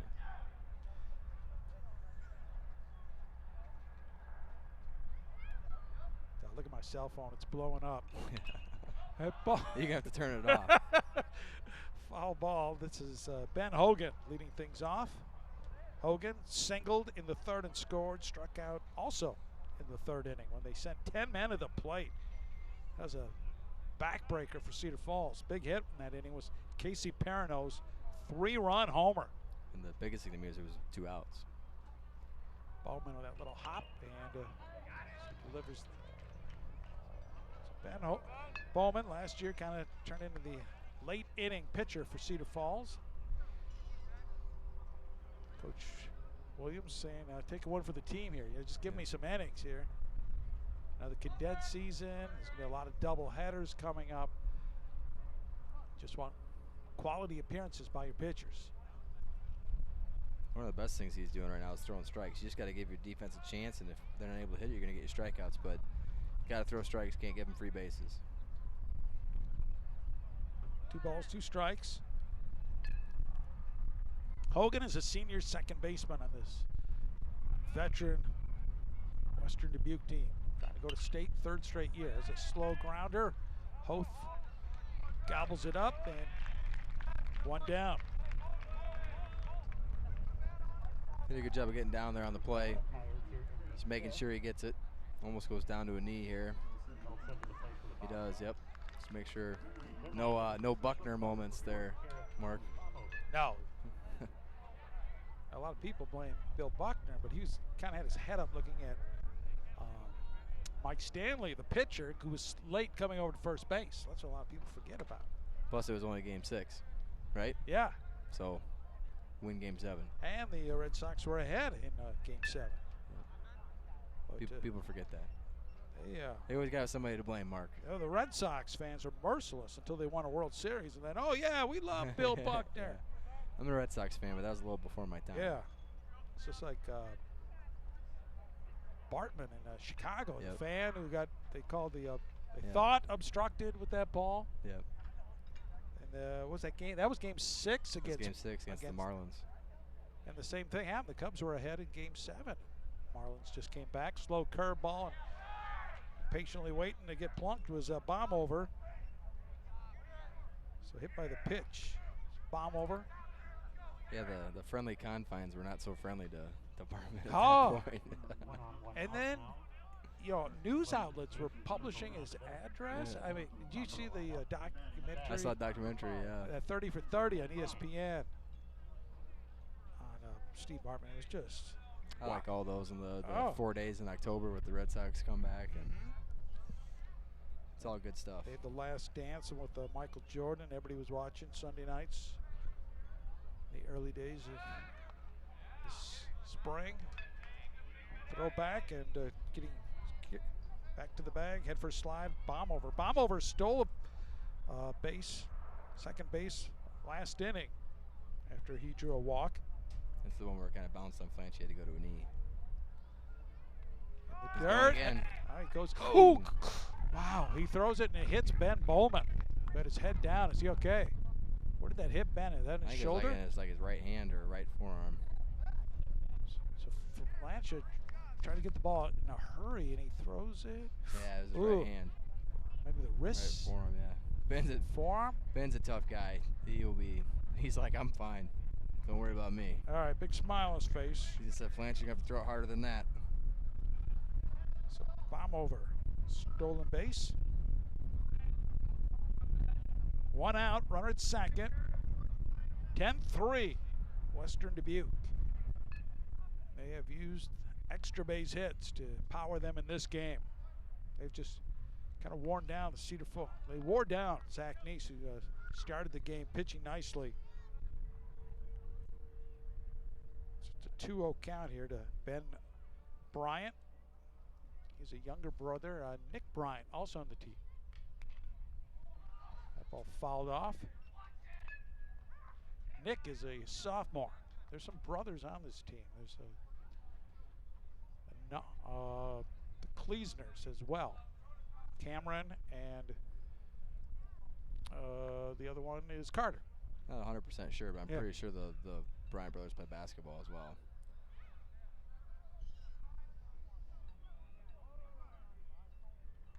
Two and one. The offering here to Ben Bryant after that foul ball.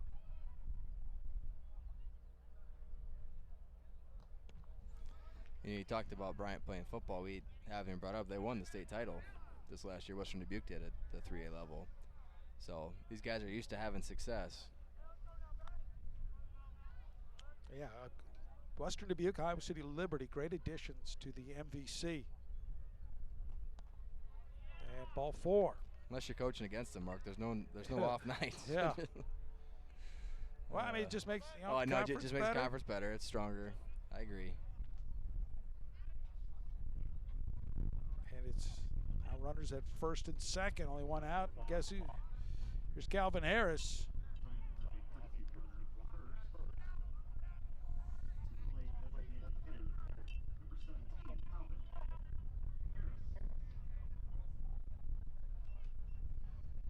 believe that's Cameron Kleesner at first base. I read that right, 14. Yep. So Cameron Kleesner running for Ben Bryant at first base. Harris goes after the first pitch. Bowman did a nice job of elevating that fastball a little bit there. It looks like a great pitch to swing at, but it's hard to get it turned on. Harris 2 for 3, couple doubles, driven in a couple runs, so scored twice. Way outside, 1 ball, 1 strike. Bomb over at second. Kleesner running for Ben Bryant at first base. Good pitch, there you go. Kind of came inside a little bit on him there, and it wasn't quite expecting it, looked like. That's probably smart because a couple of his hits have been opposite field.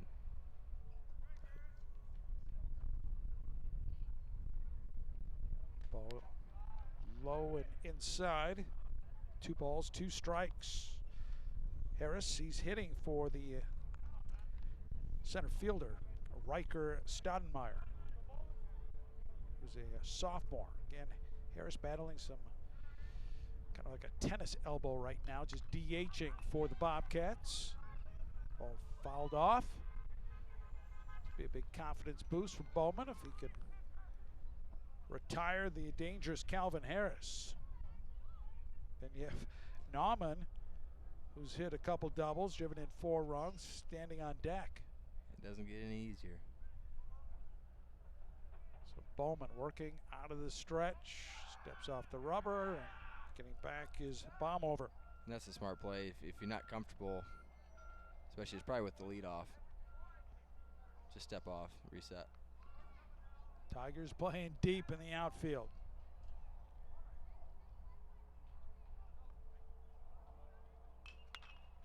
Ball deep left, going back. Coonrad underneath it, makes the catch near the fence. It's a long out. As giving it a ride was Calvin Harris, but he flies out, and there's 2 down here in the top of the 5th. Kobe did a nice job of staying behind the ball there so he could get a good throw on it coming back to the infield.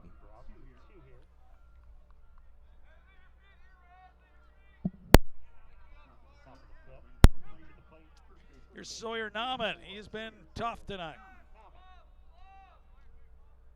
Nauman hitting .294. Now came into the game with 4 RBIs, and he's driven in 4 already. He's another opportunity here. Runners will be taking off with 2 outs.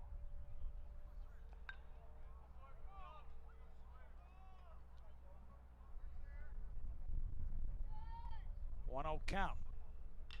Now he crushes that one. Did he do? And that like one is. Now you see it. Now you don't. Ooh, the second 3-run homer in this ball game by Western Dubuque. Wow, what a game for Sawyer Nauman, the junior first baseman. 2 doubles, a home run, 7 runs batted in. He scored 3 times. Must be that blue helmet. The special helmet.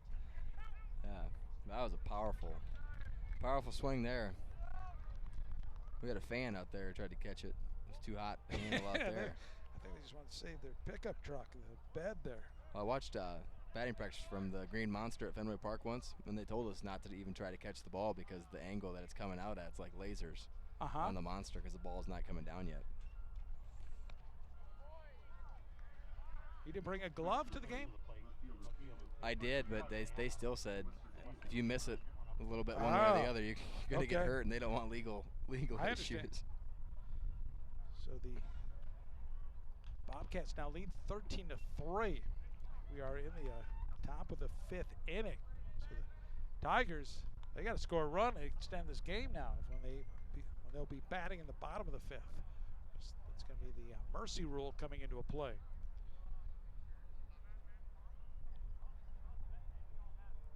That was a long home run by Nauman. That was impressive. A rope. There's a ball hit in the right side of the infield and caught by Isaac Bauer. And the inning is over. But 3 runs coming up here on one big hit by Sawyer Nauman. And we played 4.5. It's 13-3. Western Dubuque with the lead. We'll be back for more right after this. Cedar Falls Television.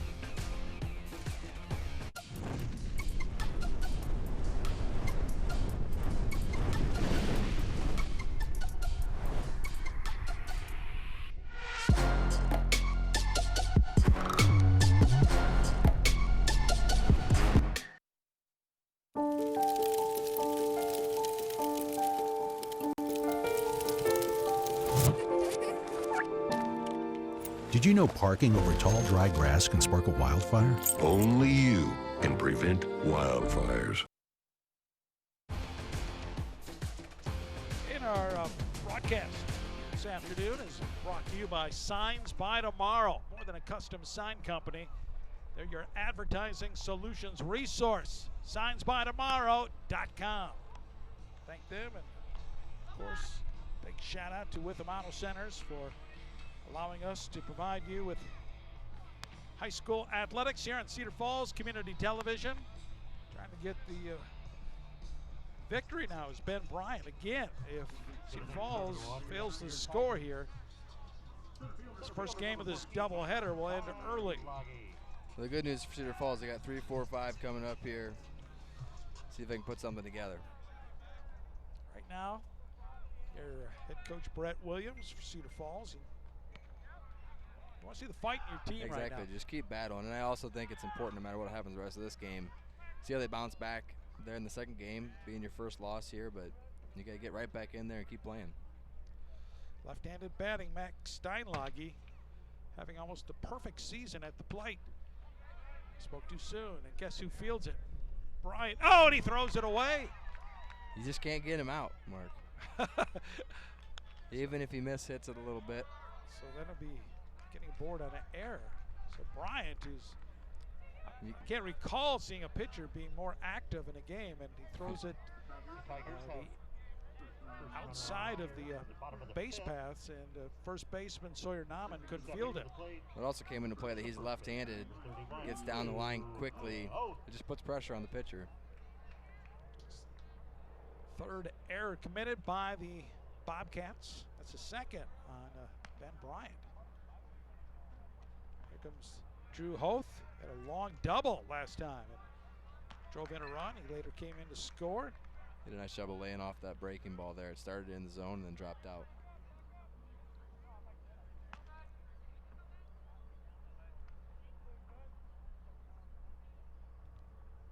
Down by 10 runs. Tigers will not be very aggressive on the base pass here. Yeah, the run at first is not a big one. You got to pile them on here a little bit. Drew Hoth coming into the game, hitting .500. Again, he's had a good eye. He leads the team in walks coming in with 8. 3-0 count to Drew. Drew expecting to play a big role for the Cedar Falls football team coming up this fall. He draws a walk on 4 pitches. So first and second. Pinch hitter here, Braden Smith. Tigers have something going here. And here's Braden Smith. First 2 on base. Which means that if we get to the top of the next inning, he'll be probably the pitcher for Bowman, or they'll re-enter Bowman. Braden Smith, the junior for Cedar Falls. And just 1 at-bat this season. He's 0 for 1. Best way to describe Braden, barrel-chested. Look at that guy. 27th, Braden Smith for the Tigers. 2 on, no out. Pitch inside. So Cedar Falls, again, they need a run to extend this game. They're down by 10 right now, 13-3. They got a great setup right now. Bryant finds the strike zone, 1-1. So Steinlage at second, Hoth at first. error and a walk. Start off the bottom of the 5th inning. Catcher did a pretty good job of shaping that one there. That was close to being outside, but he shaped it nicely right on the outside corner. There's Bryant getting the start. Their stud pitchers, Perino, Calvin Harris, of course, when he's healthy. So they have really, when they're healthy, they can be 1, tough 2, 3. team. Yep. 2-2 the count here to Braden Smith. Strikeout. Ben Bryant. And I have that unofficially his 4th strikeout of the ball game. There's Brody Bartlett, the DH. He's 0 for 2 in the game. Yeah, I think his biggest strikeout of the game was in the 1st inning with the bases loaded. Yep. So he struck out Drew Hoth. That ball, Hopper over the pitcher. They go to second. Oh, he did not field it. It goes into center field, and coming in to score will be Steinlage. And a bad throw into the catcher, and the runners move up. So the Tigers pick up a run. We will go into the 6th inning. I thought he scooped that up. Tried to backhand it, just went right underneath his glove. Well, he should have had that. He just didn't get in front of it. Yep. Tried to pick it. He's trying to get 2. Yeah, if he fields that, takes us the base, and it's easy start to the beginning of a double play. So Tigers, Steinlage scores. Another error committed by the Bobcats in this inning. And runners wind up at 2nd and 3rd. Well, if we're going to get one, we might as well get quite a few here, pile them on. So the Bobcats up by 9, but in the field they've been sloppy. 4 errors now. Yeah, I think Coach Bryant's talking about that right now. You know, he said you're probably in shape to win this game, but let's win it the right way and clean up the plays we're supposed to make and get it done. Casey Bryant, longtime coach in his 25th year, 443 wins. That's a few. It's a lot of bus trips. But yeah, I enjoyed talking with him for the ball game. He'd be a fun coach to talk to, kind of some long format, you know, about his career and how baseball's changed over the years. So now it's now 13-4. Caleb Rasty batting. Goes after the first pitch and deposits that into the stands. Foul ball. Well, I'm told that hit the Cedar Falls Community Television I tried to grab truck.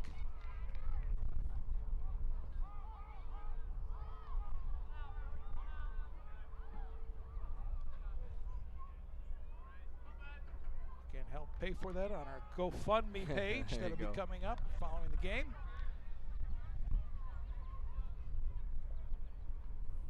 I thought that was the Simpson retirement fund or something like that. 0-2. Here to Rasty, the sophomore shortstop. There we go. Another ball that glances off the pitcher's glove, and second baseman Ben Hogan can't find. And 2 runs come in. So that'll be a base hit for Rasty. That drives in 2. So Cedar Falls continues to battle hard despite being down big. Now it's 13-6. And here comes Jaden Kramer. Looks like Coach Williams is going to have Rasty go warm up to pitch. That's what it looks like to me. But, you know, we talked about the top of this, or the start of this inning here on the bottom half, you know, battling back and staying after. That's exactly what Cedar Falls has done. Gritty, good at bats, just keep fighting. Cole Froling will be running for Rasty at first. So expect Rasty to be pitching to that's my guess. Top of the 6th. Yep, Rasty heading to the dugout. He said I can only make one mistake a game, so I wanted to make sure I got that one right. Should say to the dugout. The bullpen, correction. It's going there with Gus Ferguson. The Tiger reserves. Ball hit, high, lazy fly ball in the left field coming in, and there's Quagliano. Make the second out of the inning. 2 outs, runner at first base. Tigers have scored 3 runs. They needed 1 to keep this game alive. And Colby got hit last time he was up to bat.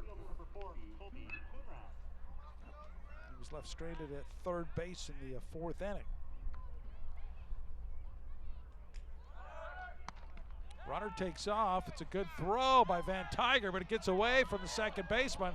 Still on his feet, moving is Froling, and Cole Froley winds up at third base. That's smart base running there. He saw the ball get by the second baseman and took off there.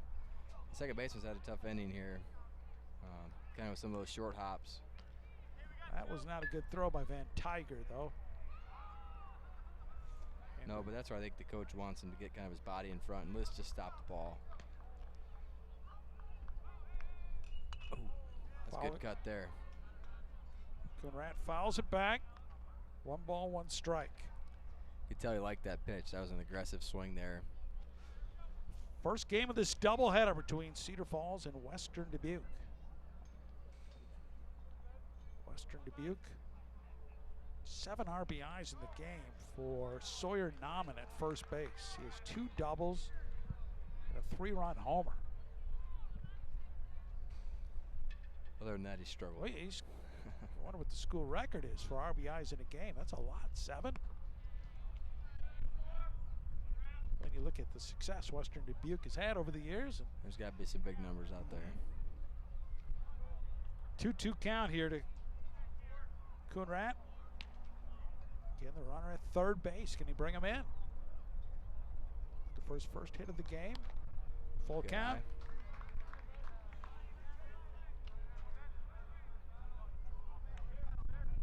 Coonrat, senior, playing left field. Coming into the game, hitting .231. Outside. Good eye. The man they lovingly called the Rat, Colby Coonrat, goes to first base, drawing the walk. Top of the order, here's Isaac Bauer, the second baseman.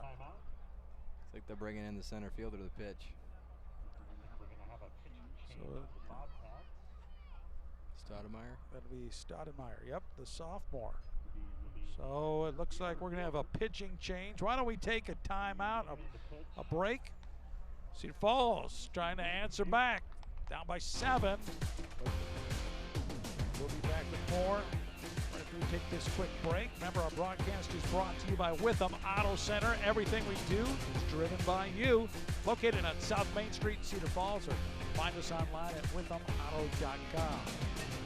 Give you the numbers on the new pitcher right after this on Cedar Falls Community Television. What's the easiest way to buy? The Witham Way.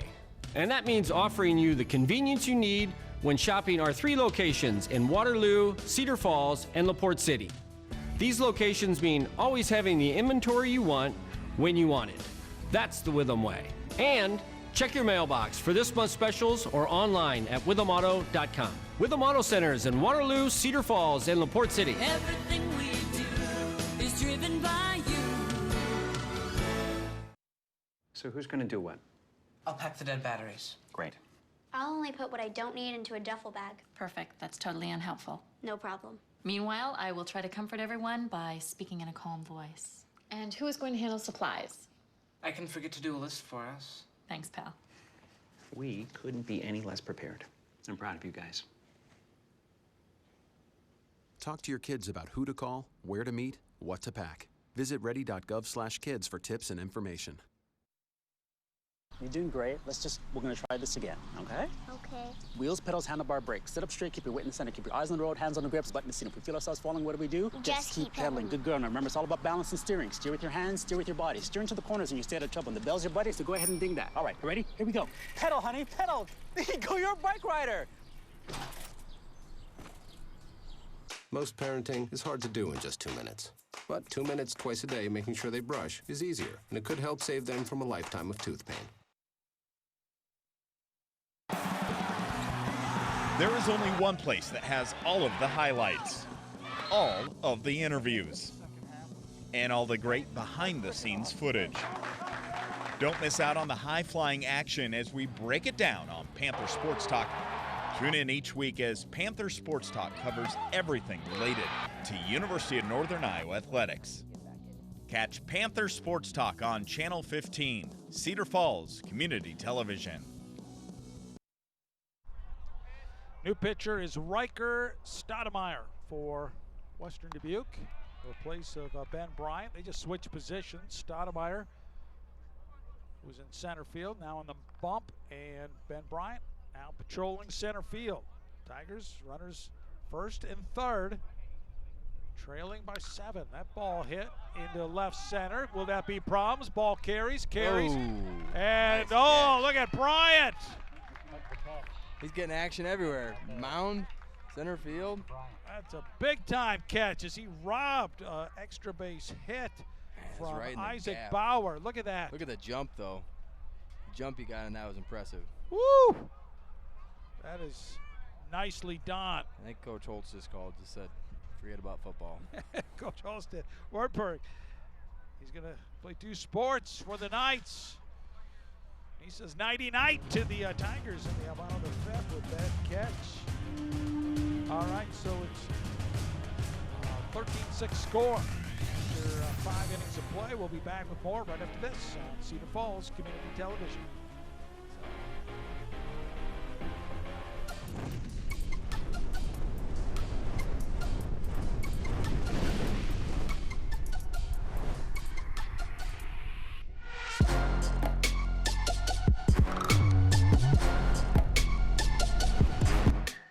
Looking for the absolute best deals in Iowa on new Kias? Witham Kia in Waterloo has you covered. Looking for the Cedar Valley's largest Kia selection? Witham Kia has you covered. We are the Cedar Valley's largest Kia dealer, covering all your needs for sales, service, and parts. Our Kia prices have never been lower, and the savings have never been bigger. See for yourself at withamkia.com. So shop the dealer you can count on. Witham Kia in Waterloo. Everything we do is driven by you.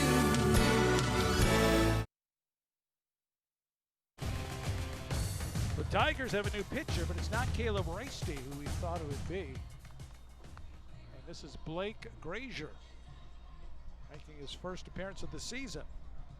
You got Gus Ferguson behind the plate as well. So Gage Flancha out of the ball game. Actually, I think Blake's at third. Or not Blake, Gage Flancha's at third. So we know that is Gus Ferguson. New catcher, new pitcher and catcher. It's Blake Grazier, good shot of him. And Gage Flancha is at third. So let's see, do we see Jaden Kramer? Is he out of the game? Or did Looks he like it. Sixth inning, batting for the Bobcats, number 25, Bryn Tiger. And that could be to keep Flanches up to bat, because he'll be the leadoff guy at the bottom of the 7th, be my guess. All right, so it's Brian Van Tiger coming up to the plate here in the 6th inning. Western Dubuque, they've had the bats working. 13 runs, 8 hits. They have a couple 3-run homers in the game. Say 4 doubles. And Blake Glazier, your first varsity look of the season. You want to pitch against the 6th-ranked team? Yeah. Called strike. 2 balls, 1 strike. It's kind of a strange delivery that time by Glazier. Really came over it. 3-1. Van Tiger walked in the 2nd. He walked and scored in the 3rd.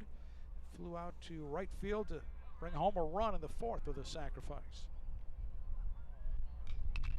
That ball hit high into the air. Second baseman Isaac Bauer underneath it makes the catch. Both thought about going for it, but Bauer called him off. Good communication there on the infield. Now here's Casey Perrineau. Perrineau, 1 for 2 in the game. Walked in the 2nd. Hit a monstrous home run, 3-run homer in the third. It really was the straw that broke the Tigers' back. That 6-run third inning. Yeah, it felt like if they get in there at 3-1, you got a pretty good feeling, but 6-1 was hard to overcome. Glazier's hat flies off as he delivers that one. Ball hit hard. Past Plancha, third baseman, and into left field. Second hit of the game for Perino. Now Carter Kleesner, senior right fielder. He'll be batting, and he's 0 for 2 in the game. Struck out swinging in the second, walked in the third, and then struck out looking in the fourth.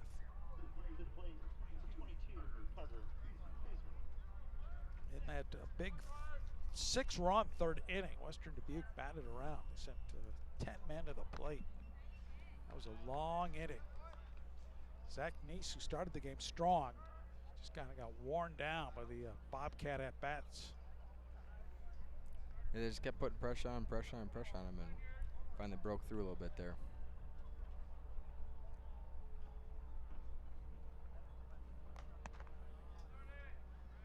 Ball sails up high.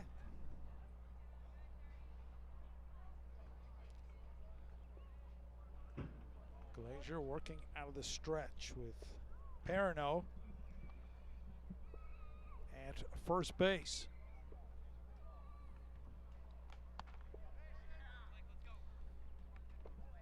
Van Hogen on deck for Western Dubuque. Coming into the game 3-3. They're coming off a split of a doubleheader with Dubuque Senior.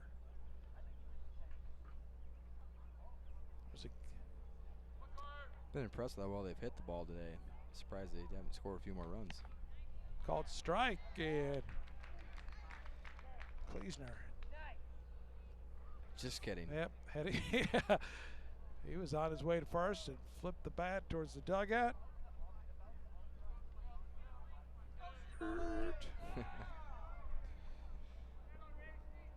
3-1.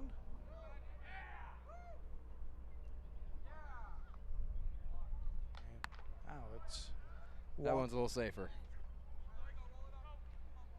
Runners at first and second. There's Van Hogen. He's hitting 8th in the batting order for Western Dubuque. Beautiful day for high school baseball. And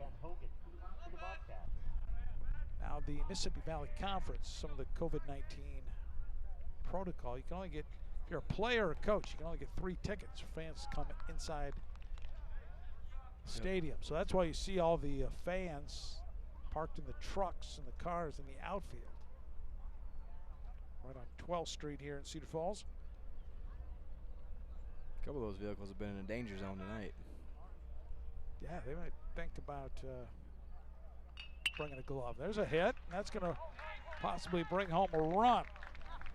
Perino takes a big turn at third. He'll stay there. Bases are loaded. It's Van Hogen. Comes up with his second hit of the game, his second single. Coonrat did a good job of charging the ball here. Makes a good throw to the cutoff. 1 out, bases loaded. Here comes a bomb over. Batting 9th.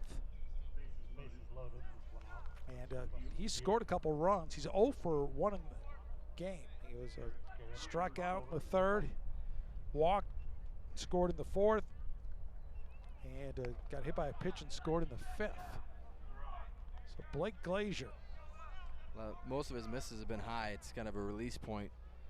Well, that adrenaline's flowing for him. You know, making your first varsity start or varsity appearance of the season. You want to get through these guys before you see Harris and Nauman and yeah. those guys again. A dangerous top of the order sitting on the on-deck circle. It's called strike. 1 ball, 1 strike.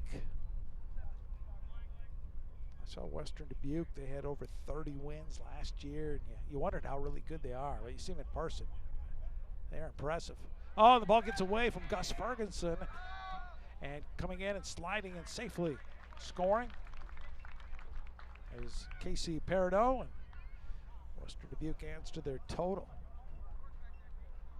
They've converted on both extra points, and it's now 14-6. And that's one you'll slide over in front of probably next time. Try to kind of backhand it. Took a weird hop, and that's why it kind of squirted away there. So runners move up on the wild pitch. Runners at second and third. It's a 2-1 count here to the number 9 hitter, Garrett Baumhover. 3-1. Ben Bryant on deck. Bryant made a really nice running catch to close out the bottom of the 5th inning. John, I like how you pointed out the great jump he got as that ball popped up right in the start of the outfield grass, making the catch, and shortstop Caleb Rasty. And you know, on top of that great jump, it was a perfect line to where the ball was going. That's a kid that's played a ton of baseball. So 2 outs now. Here's Ben Bryant. His dad is the head coach, Casey Bryant. He's a younger brother on the team, Nick Bryant. I think they talk some baseball around the kitchen table. I don't think you have a choice.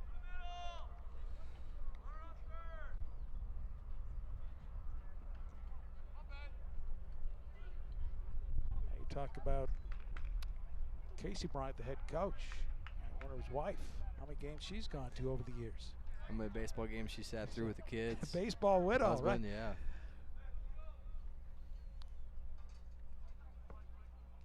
14-6, 10 hits in the game for Western Dubuque. Glazier. Good pitch there. How about that? I think that was his best pitch so far.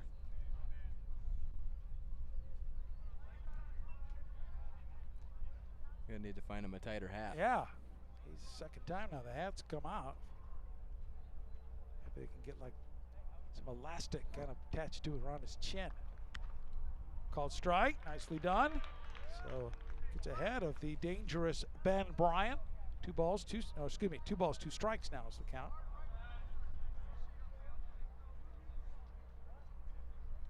Good pitch, pitcher's pitch right there.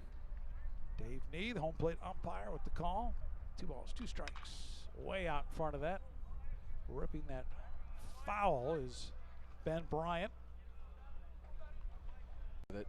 I asked Coach Bryant for Western Dubuque, what do you worry about Cedar Falls? He says, we don't know much about the Tigers because the kids that are playing now, they're all kind of reserves on the varsity team last year. So it's kind of an unknown factor. We really haven't been able to scout them. Close pitch there. Full count. So he's Blake Glazier coming in. Relief of Ben Bowman, who came in relief of Zach Neese. 3rd pitcher for Cedar Falls. Oh, swinging a miss. Chase. Good start to your varsity pitching career there. So gives up 1 run, but strikes out a big at-bat made Bryant, and so it's a 14-6 game. Put on the rally caps here, Coach. Go time. So yeah, Tigers got to rattle the bats here in the bottom half. The Tigers, what do you think, John? They have Flancha, Steinlage, and Hoth. And that's the part of the lineup you want to get to. And just like last inning, you want to see him battle, just like we talked about. Keep fighting, try to get good at bats, and see what you can string together and go from there.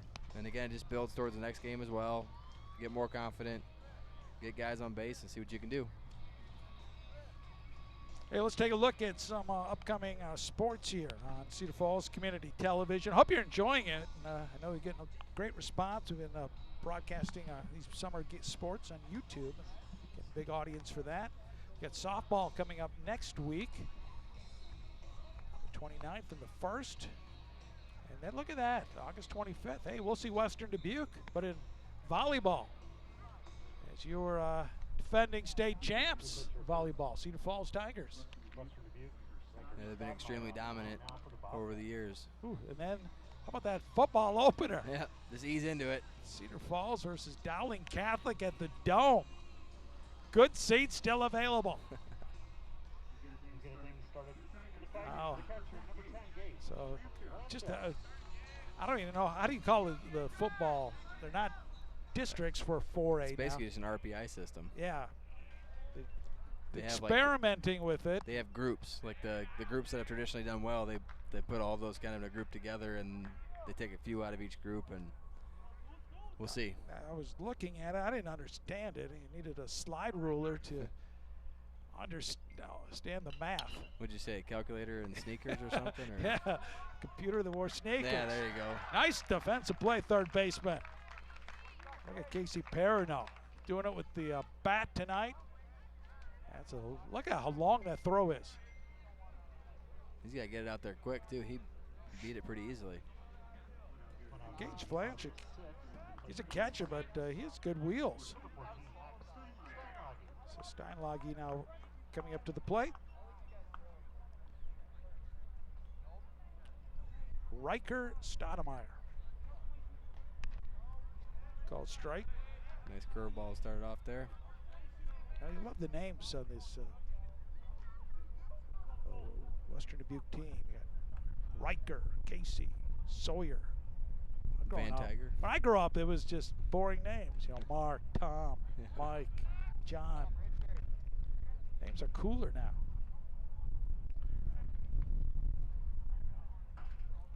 Like Max. Didn't know any Maxes growing up. 1 ball, 1 strike. Steinlage, who was. I feel like you're trying to say Mark and John aren't cool. No, we're just kind of. Just kidding. We're vanilla ice cream. That's right. Vanilla is the most popular flavor, though. 1-1 pitch. Oh, big swing there. So here's Steinlage. Good luck getting him out. Yeah. He scored 2 runs today. He came into the game hitting .857. It's gone up. His 2 singles and got a board on an error. He has been ridiculous at the plate, the sophomore.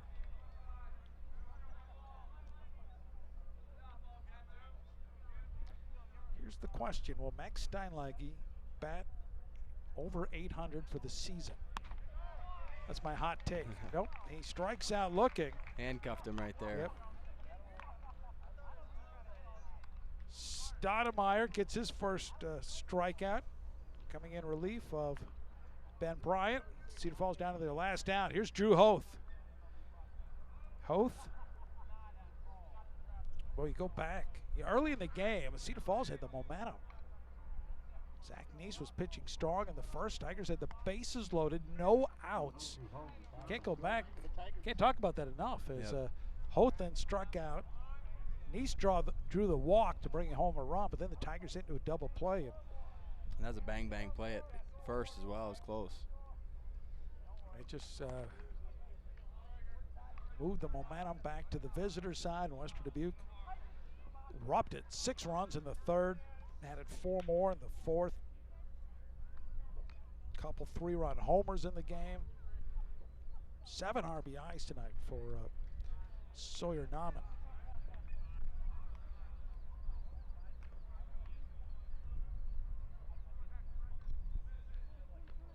So junior Drew Hoth. Drew a walk last time. Had a long double himself in the 3rd inning, driving a run. And drove it deep to right field there. That was his 4th double of the year. That leads CF. Called strike. Cedar Falls down to the last. Drew felt like he knew that one was a strike. He wished he would have swung at that one. So it's 1 ball.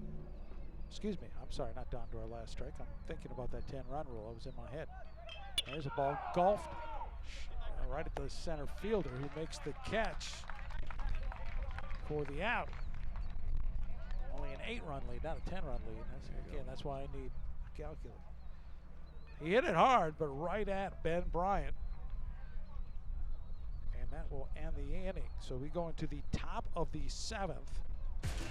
And it's a 14-6 score in favor of Western Dubuque. More baseball after this on Cedar Falls Community Television.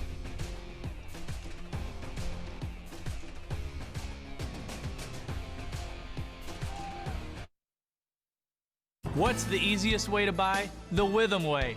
That means stocking a wide selection of the area's top-selling pre-owned vehicles that fit any budget. From low-mileage cars to one-owner cars to local trades. we carry the vehicles you want. That's the Witham way. And check your mailbox for this month's specials or online at withamauto.com. Witham Auto Centers in Waterloo, Cedar Falls, and LaPorte City. Everything we do is driven by you.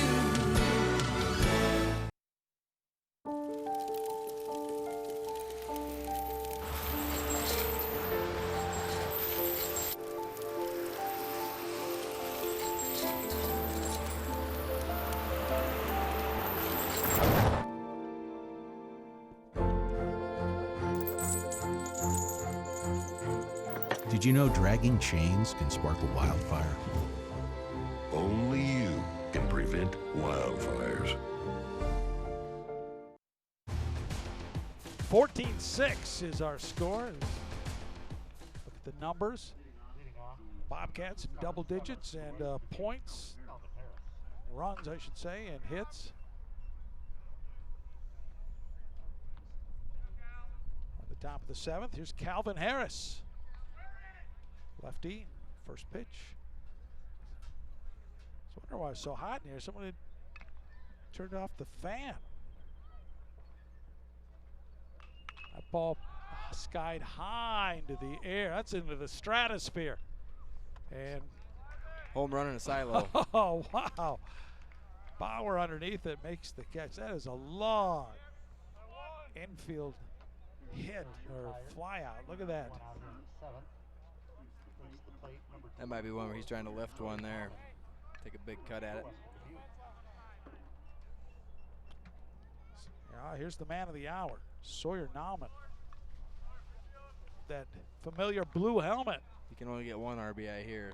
It's going to hurt his average.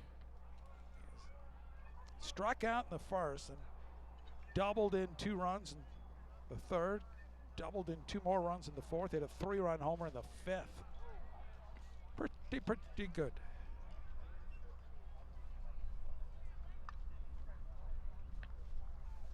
Two-0 count to Nauman. I noticed he's the only one who wears this blue helmet as he hits that one high into the air. That's going to stay in the ballpark, and Steinlage will make the catch. 2 quick outs here to start the 7th inning. Yeah, my apologies. I thought, for whatever reason, it was in my brain because of the inning prior that it was the 10-run rule was in effect. Yep. Supposed to stop me there, John. I guess that was my second mistake today. So we are in the, this game's going to go the distance.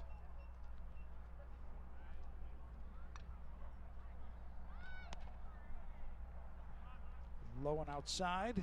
Gus Ferguson, the catcher, placing Gage Flanch, who's now at third base.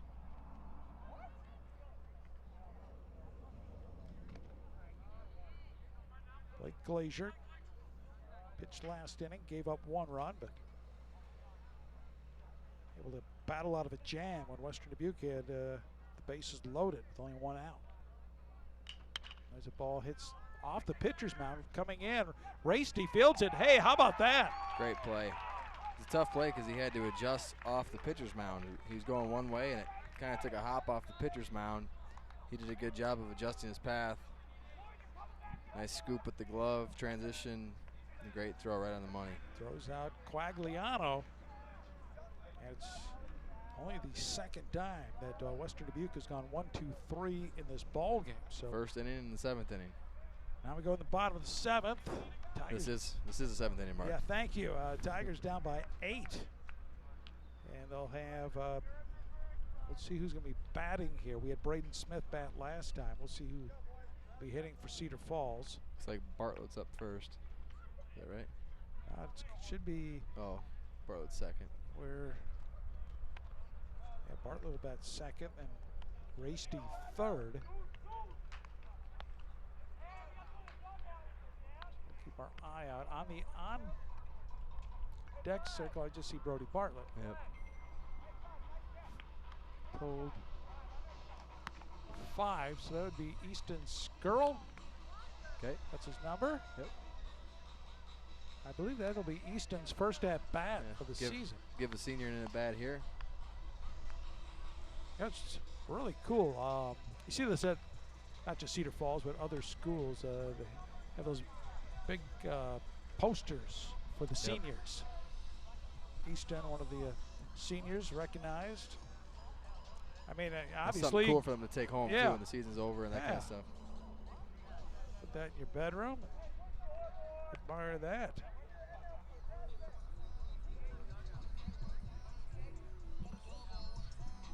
Back in Osana High School, you take a picture on picture day of you, and then you have a picture of the team. You know, you have this. Exactly. They've gotten a little more advanced Yeah. since then. We've got the Topps baseball cards here on the broadcast, and they got the posters out back. Tremendous graphics here by our cooler names, better graphics, posters. And Easton Skirl, look, his first at bat of the year.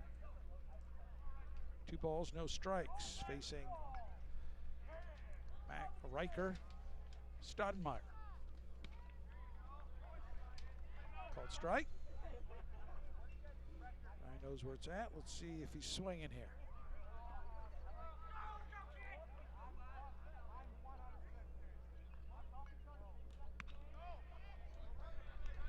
Two balls, 2 strikes. So Skirl, who's done a lot of courtesy running so far here early in the season. Just into the 5th game. Did he get a piece of it? He did. Foul tip, but the catcher could not hold on to it. Okay. So He's got it choked up a little bit here, just trying to make contact. He kind of slapped at that one. 2-2. That's Skirl. Swings and gets a piece of it. You get more comfortable the more pitches you see up there, so he's just battling here. What you like to see. See Easton's last name, you're playing Wheel of Fortune. You would never get that. Exactly. Ball high and up inside, full count. Person, place, or thing. You go. Can I get all it? There's only one vowel. I can't buy any more vowels. Full count with the heat. And Stoudemire's pitch fouled off. Skirl. That was a better swing there. He's getting the timing down a little bit better. Brody Bartlett on deck. Tigers need men on the base pass, down by 8. Oh, called strike. Thought he had ball 4. He goes down looking. So 1 down.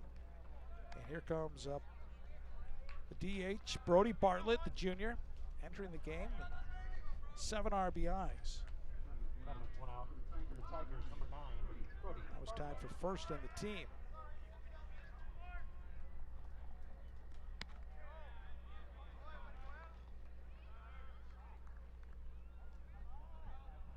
Stoudemire's come in and did a good job. Like any good pitcher, you know, just getting the ball across the plate, getting ahead of the batters. 0-2 on Bartlett. I like the movement on his fastball too. There's always just a little bit of tail or a little bit of change there. Right at the end, makes it a lot harder to hit. He's just a sophomore for this. Appears to be a very talent-loaded team on the mound for Western Dubuque. Their best pitcher, possibly, is probably won't be pitching for about 3 weeks or so, 2-3 weeks. They're going to gradually start bringing Calvin Harris, battling that tennis elbow, do a little positional play. He'll be throwing a little bit next week, told by Coach Casey Bryant. The ball foul.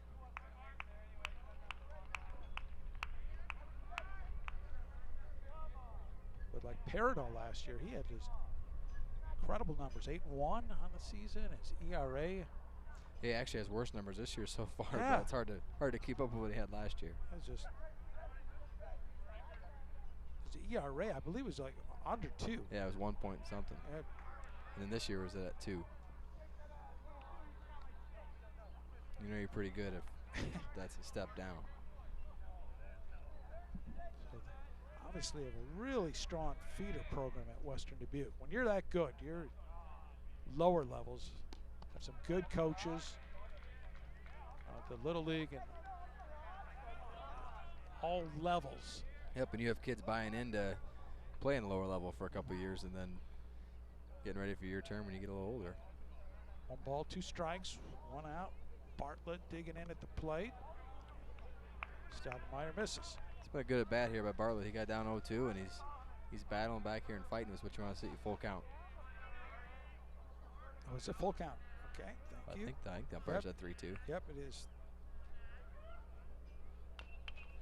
Fouled it off. So it stays full count. Bartlett, he's hitting for the right fielder Connor Wood. Wood defensively, they look like easy catches, but fighting that sun, if you're in right field, it's really tough. Connor Woods. Connor Woods. Another strikeout. So now I can say Cedar Falls down to their final out. Here's Caleb Rasty. Caleb has 1 hit, 3 at bats.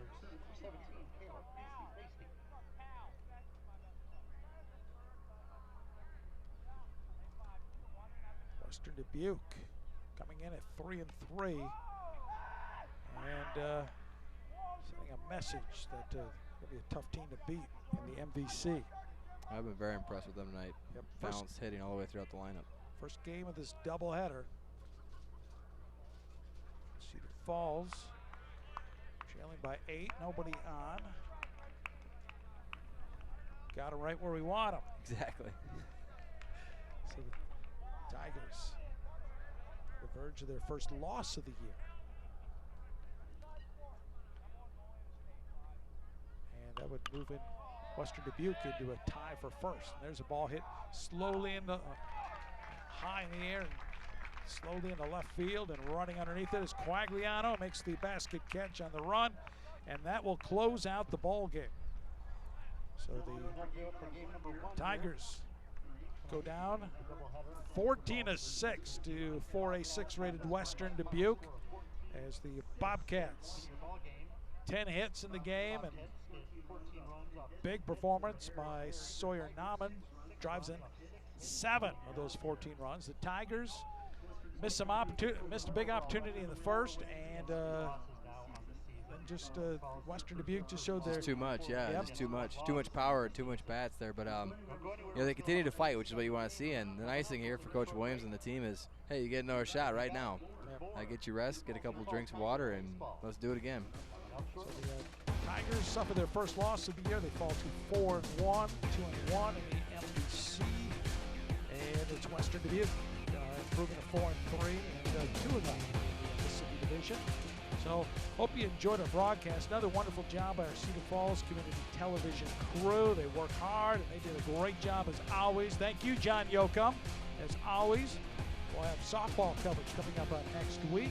So it's Western Dubuque with the victory over Cedar Falls. I'm Mark Simpson. You've been watching Cedar Falls High School Athletics on Cedar Falls Community Television.